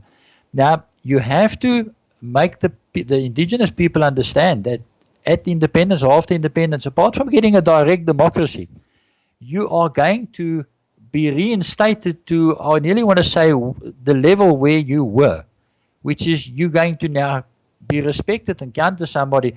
And that should be motivation for that person to get up and either say, okay, now I'm going to vote in the referendum, or now I'm going to register to vote in the referendum. And that 1 million people is a fair chunk. It's 2/3 of what we need to gain the majority. Wow, that's a crazy number. Now, Tony Hawk has asked, if the Northern Cape can speed up the interest in secession, then of course it could join the referendum, but no point. Hang on, sorry, we've had that question. Petrus Oosthuizen says, what about the rest of the minorities in the greater South Africa? Will they be crammed into the Western Cape? I think what he's talking about here is that if South Africa reaches a stage of anarchy, I know people in, for example, in KwaZulu-Natal and Pietermaritzburg who have had enough. They're saying that the whole city has been looted.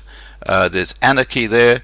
They're moving down to Somerset West and the Cape. So I think you've got an exodus starting of white people who've had enough in their area, who are moving down to the Western Cape. So I guess the question is, how will we cram all these people into the Western Cape? And as a referendum approaches, I think you're going to find a lot of white people will move down to the Western Cape because they'll feel safer there. And if they're not there to vote and not there to be part of the new state, they might be left out or be excluded, of course, because of the borders and stuff like that. This is a really thorny question. How are you going to handle that? Scott, the first part I want to talk to is the fact that every day we get the question of what does it mean for me as a part of the minority that's sitting up in Johannesburg? What is independence? What benefit is there for me? The answer is very simple. The whites were driven out from all over Africa. It eventually landed in Rhodesia and were driven out of Rhodesia, and now we're all sitting in South Africa. We're not all going to fit on Robben Island. So we have to make a decision and say, where do we now make a stand? And for us, that stand is the Western Province, and you get that independence. So if I'm sitting in Johannesburg, the independence of the Western Cape would be beneficial for me because I would have that place to go to. If the Western Cape simply stays part of South Africa, you're not going to have a place to go to. You're going to have the option of immigrating. There's a lot of us that's refusing and say, why must I immigrate? This is my country. Why must I immigrate? Like I said earlier, I'm a child of the soil of the Western Cape. So this is where I'm staying. So that is your benefit. That is your option. You now have a go-to place. And then coming back to what I said earlier on, you go back to the immigration rules, immigration laws. That will be compiled in such a manner that it is beneficial and made easy for our indigenous people to come back to the Western Cape.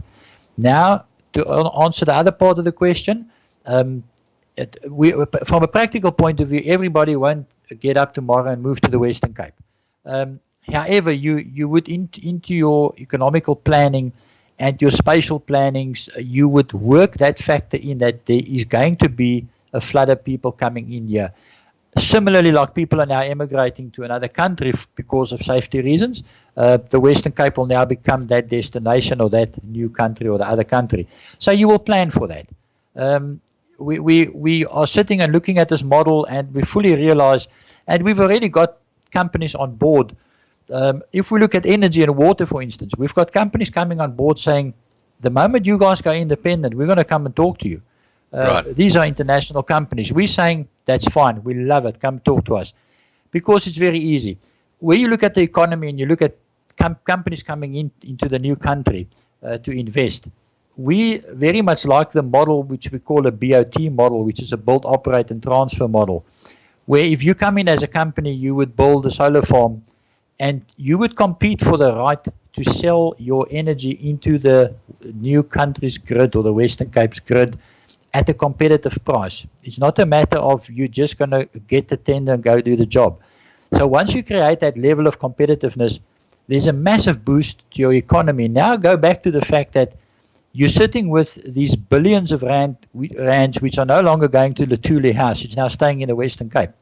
So you can now gear yourself to accommodate an influx of indigenous people into the new country. Well, look, if the Southern Sudan can set up a new state, then believe me, the Western Cape can. There's no question about that, if you get the numbers. Now, I just want to address people watching. Please, guys, remember to subscribe.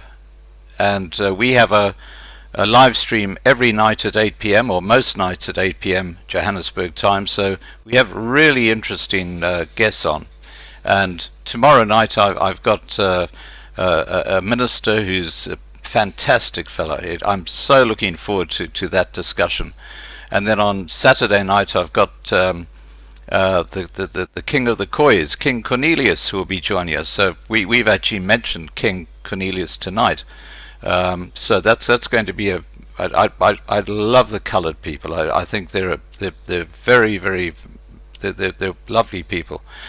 Okay, let's get back to the questions. Fiona Timms has asked a question. What about following Orania's model? It appears to be working well.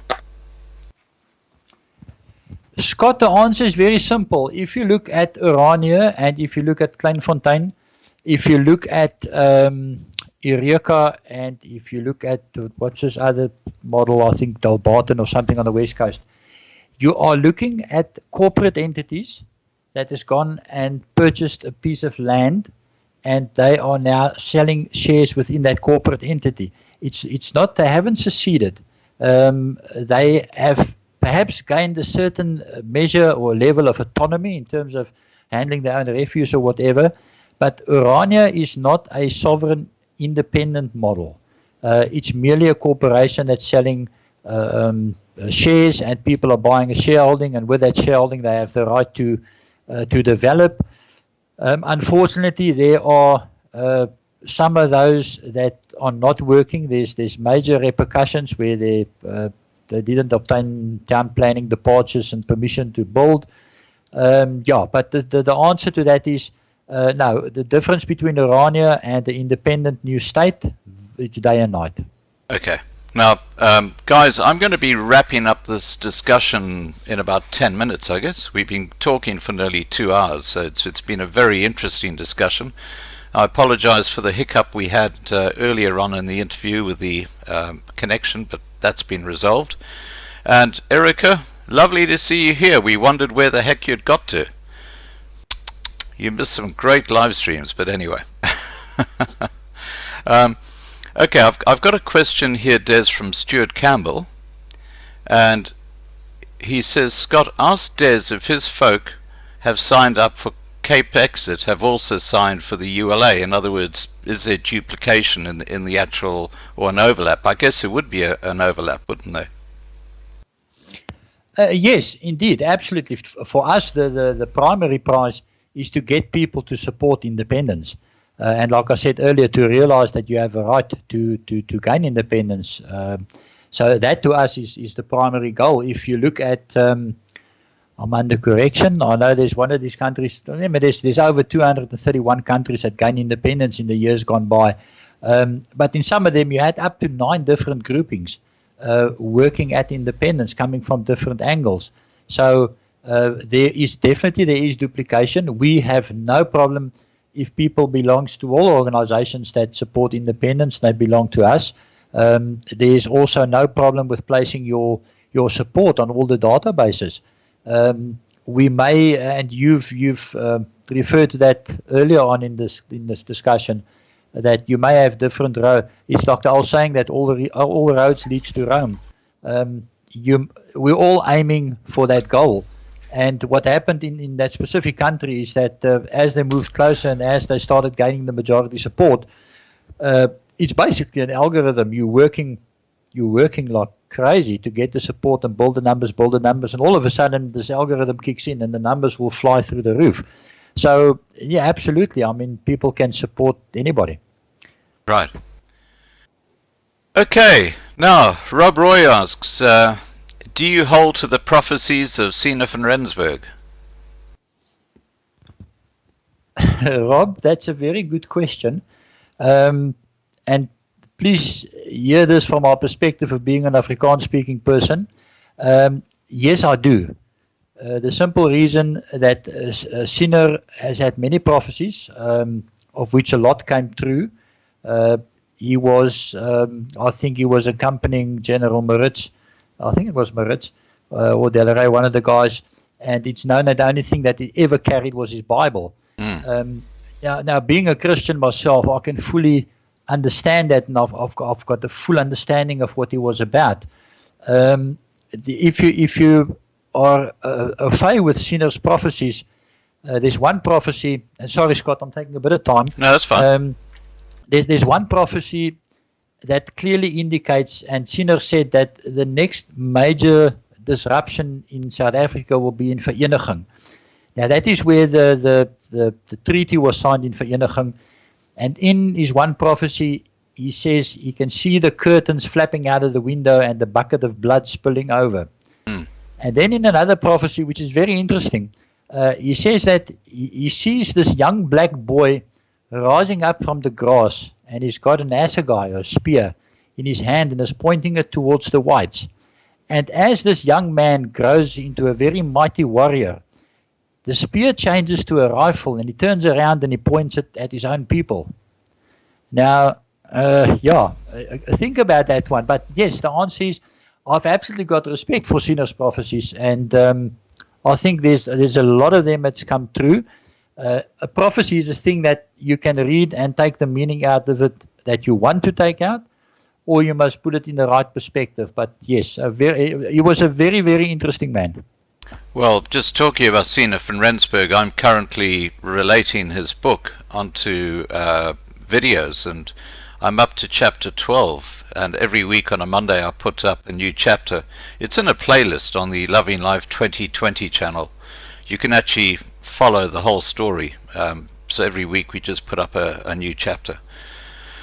Right, now, Scale Model Vamp has asked, should you do a piece on South Africa that is a registered company internationally? Now, Des, have you heard this theory that South Africa has actually been sold off to someone on Wall Street and it's a registered international company?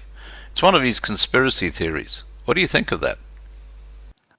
Scott, it's one of those interesting things that you could actually track it down to the stock exchanges overseas. There is actually documentation in the public domain that it's saying it is a corporation. I've asked people far more cleverer than myself for opinion on it. It's kind of a mom's the word situation. I don't think it is purely a conspiracy. I think there's things that would merit looking into it, but the ultimate question is what are we going to benefit out of it? I mean, we know that the very soul of South Africa is being sold out with total disregard of the people of the country. So yeah, the only thing we can only work with things that we can attempt to change, and that would be the independence issue or the independence goal. But I will not discount it as being a fable. So if it is a registered company, we're talking about the country of South Africa, how is secession going to work? Because then it's going to be a part of that company is going to break away, and how does that work? Well, you must remember that South Africa is registered with all the world organizations as a sovereign entity, as a country, as a republic. They're not registered with the United Nations as a corporation. So they have to act within those mandates and parameters as the country. The interesting thing is, if they're a registered corporation, we all kind of end up as being shareholders in the corporation. That can be interesting. However, no, that you're addressing the independence issue to the entity which is called the Republic of South Africa, and that is seen or known as a constitutional entity. So yeah, they can't declare bankruptcy and not answer to it. Right. Now, Mark Trudgeon has asked, secession means civil war. Don't joke about it. Talk is easy from away. It will not be easy. It is a pipe dream. It means war. What are your views on that, Des? Mark, the unfortunate thing is that a lot of people will share a lot of feelings or sentiments with you based on the fact of not having knowledge or not having done due diligence or not being aware of the real situation. The biggest thing to fear, as the saying goes, is fear itself. We find out that people are sitting in a position or situation of being absolutely fearful and not wanting to support anything because they think that the moment they support something openly, there's going to be retribution. Don't look at these things from a fearful perspective. Look at it from a perspective of getting yourself connected or exposed to people that can factually talk about things and not do fear-mongering. Again, I said earlier on, the last thing you would want to wish for is civil war. It's a fatalistic approach to have to say it will never happen. I was a very young boy and people said we'll never reach the moon, and we did. So for me, the possibility or the saying it will never happen has never existed. It's never been on my horizon. It's rather a case of how can we make it happen. And if we were the very first country in the world that wanted to secede or have independence, I would probably, Mark, have agreed with you and say this is going to be a tough one. We're not. Like I said, there's over 231 countries that's done this. Dr. Hammond has been physically involved in South Sudan.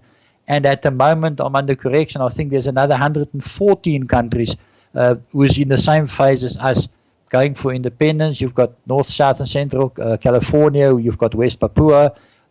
So, yes, no, it's not a new concept. And because it's not a new concept, we must not be fearful about it. Right. Now, we've got two questions. Now, I'm going to shut the live stream down shortly because it's been going for well over 2 hours. But I'll just post these two questions to you, Des. Property Power has asked, Scott, ask Des who he thinks should lead this new state. Is there someone you have in mind, Des? Scott, no, absolutely. First of all, CapeXit has got no aspirations to be part of a government or a president or a vice president or a minister. If I say CapeXit, I'm talking about our directors and our exco members. Right.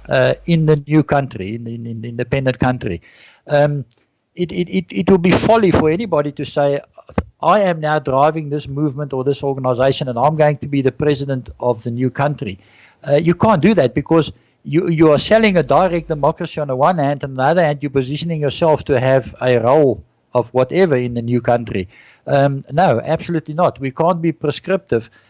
You're going to get the people going to the polling stations. They're going to vote for their representatives in the central government, in the district government. And then from the district government, you'll combine a very mean and lean central government structure. But nobody at this stage can say, I'm going to be minister of this or that. In fact, I'm looking forward to gaining independence so I can start enjoying my retirement. Fantastic. All right. Now, okay, I'm going to put the last question to you, Des. Here it is. It's from Erica, and she says, would the Swiss canton system work in South Africa or in the seceded state? Erica, yes and no. Yes, because that is the model that works very well. No, because you have to tweak any governance system to what your specific requirements would be, or your specific situation. We are different from Switzerland. We've got certain situations and conditions which is particular to the Western Cape. But we will take from that model, just like we will take from the Singapore model. You have to take the segments of independence movements or independence that had happened before to the other countries. Take the segments out of that works. We've had a very wise old statesman by the name of Paul Kruger, and he one day said, take from the past what is good and build the future on that. It's the same with the independence in the new country. Don't change winning recipes. We will take what works and then we will move forward. Right. Now, how do people join CapeXit? Scott, hopefully somebody has popped our website in your comment line, but we would love them to go to the website. Very simple. Michelle, could you do that? Yeah, Michelle, I think Michelle can do that. CapeXit.org. Yeah. On our website, we would like the people to remember I said, go, read, educate yourself, see what it's about. Please go on there, read about the Road to Independence document. There's another interesting document on there called the TEAL system, Total Economic Activity Levy, which is a new tax system, very simple. A charge of 0.5% of all money going into bank accounts, 0.5% going out. You actually capture a tax net which is 27 times bigger than the current tax net that's being captured, but you do away with personal tax, company tax, and value-added tax. Read the TEAL document. There's a dissertation by a lady there about independence and the right to independence, and then click on that little button that says register, and we would love to see you. Right. Now, Angie said invite somebody onto a live stream. Can you pose that to, or Melina picks up these sort of things. She looks after the live streams for me. Okay, let's just continue here. There was another question I saw. Yeah, I can't see at the moment. Okay, I'm going to wrap up the live stream. It's been a fascinating discussion with you. I mean, I love to hear what organizations are doing, and clearly you have an organization that has got its head together and it's working in a very positive manner. I'm going to be speaking to Hein Marks from ULA. Well, I won't say. I'll send him an email and ask him to speak to Dr. Peter Hammond.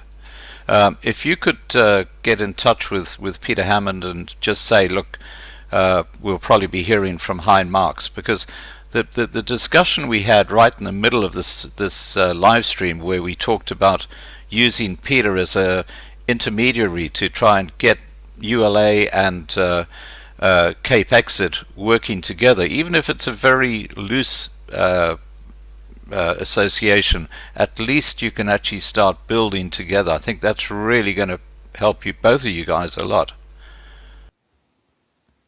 Yeah, and Scott, absolutely. I'll speak to Dr. Hammond tomorrow, and I will basically just feel out as to where he is.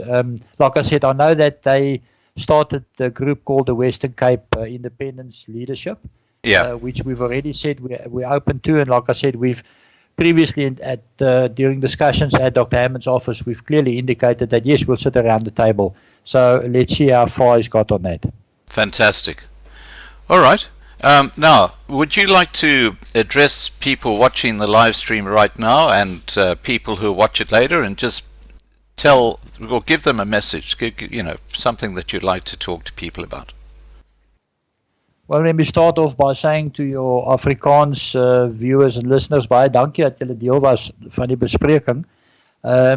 our English friends, yes, the message would be, again, please go to our website at capexit.org, have a look at what it's about. Do not get despondent. We get despondent very easily, and trust me, we have the right to get despondent. However, you must don't sink down in despondency and think there's no hope or there's no option out. There is an option out. Unfortunately, we only see this as being one option out, and that's independence. But you know what? If you look back on your life and the challenges you had, and 5 years later you look back and you see that you've actually achieved the challenge, get yourself in the right frame of mind. We quite often say, and we're right in saying this, we say that we are the last generation that can get this right. And I can assure the viewers and the listeners that as I sit here, I'm doing this for my children and my grandchildren. I'm also not a person that quits easily. So I will get this done, by hook or by crook. If I've got to pull that wagon across the mountain, I'll do it. But do it for the generations to come, but realize that you are the generation that's going to make this happen. Our children has grown up with such a vastly different sounding board, education system. If I have to read a history book today, I would probably think it belongs to a different country. So don't get despondent. Get out there. Just get things together and focus on this. Get yourself acquainted with the facts around independence, the facts around the various organizations, and then go and have a read on our website. And Scott, before I say goodbye to you finally, just a great appreciation and thank you to you and Marlena for that auction of that painting, and thank you to the artists for donating it. We unfortunately find ourselves in a situation where our people are not only being discriminated against, but we have over 800,000 white people sitting in squatter camps. We visited some of them recently, and a gesture like that, obviously, I mean, it brings a lump to the throat. You guys did very well there. Thank you, Des. Well, look, we do support a lot of charities who are working for the minorities who have been persecuted by the ANC. Now, before I close down, there's a very interesting or important comment that Edward Abrahams has asked. He said, what about USAF? And that's Zeitland as well. They aren't looking for secession, are they? Or are they? Edward, no. USAF has actually gone into a structure called Zeitland, which has gone into buying the farm which I referred to earlier on called Delbarton. Just to shortly recap, you're looking at an organization that bought a farm that's registered a corporate entity. The farm is vested in that corporate entity. They can now only the next step they can do is to sell shares and allow people to build. There are a lot of inherent dangers in that. You have to get town planning departures. You've got to get the permission, because remember, even although you may think that you are autonomous, you may be autonomous on that farm. You're not autonomous within the greater region of the Dwarskersbos or the Veldrif municipality. You're still subjected to the municipality, and therefore you're still subjected to the greater South Africa. The real dangers, you may very well find yourself developing that farm, and this monster called expropriation without compensation knocks on your gate and they take your farm. So the only entrenched security and surety you have is to become a sovereign, independent nation and a country. But yeah, we're fully aware of the USAF model. We had the opportunity some time ago to chat to the leaders of that organization, but no, a different model, more on par with Eureka to a lesser degree, or I mean to a greater degree, and then entities like Oradia and Kleinfontein. Now, does Delbarton fall into the area that you're talking about seceding? Yes, absolutely. Both Delbarton and Eureka falls into that area. So they would automatically benefit. So I think that covers that. Okay, now I just want to address the side chat and everybody watching right now. Thank you so much for being part of this discussion and for listening to what Des has to say. I'm really hoping that Des and Hein can form some sort of loose association moving forward. And Des, if that happens, and it's through Peter Hammond, and it's through the suggestion made here tonight. I hope that you'll both come onto a live stream so we can have the two of you talking together about how you're going to go forward together as a combined team. Scott, absolutely. We let's see how Peter Hammond progresses with that, and Right. yeah, who knows what the future holds. Absolutely. All right, look, guys, I just want to thank our guest, Des. He's been a absolute, well, tremendously knowledgeable, and he's clearly got a clear path forward, which is fantastic. To the moderators, good to see you back here, Erica. We've been worried about you. To the moderators, thank you for the great work that you guys do, keeping the side chat under control. As our numbers increase, more people start watching the live stream, it gets even harder. So congrats, guys, on doing a great job. And to everybody watching the live stream, please remember we have a live stream most nights at 8 p.m. Johannesburg time. As I said, I've got a live stream. Let me just tell you who it's with. He's a lovely man. Where is it? Here we are. Okay, so tomorrow night I've got a discussion with Reverend Dan Berryman from South African Churches, and we're going to have as I say, a fascinating discussion. You can't miss that. It's going to be really interesting. He's 74 years old now, but my gosh, has he got a switched on brain. I mean, he's really with it. Fantastic guy. And then on Saturday the 9th of May, we've got King Cornelius from the Khoi joining us. We're going to be talking about a similar subject that we've been talking about tonight, but we're going to be talking also about some of the early history with the Khoi and stuff like that. So it's going to be an interesting evening. Alrighty, now please be safe, please take care, and I'm going to close off the live stream now. And once again, Des, thank you so much for being part of this discussion, and hopefully we'll have you back on again in the future. Scott, absolutely my pleasure, and from our side, sincerely thank you for being one of the platforms where we can be invited to and to share information that you will never read in the mainstream media. But well done, Scott, and everything of the best to you guys. Thank you very much, Des. Take care, everybody. Signing out. Bye for now.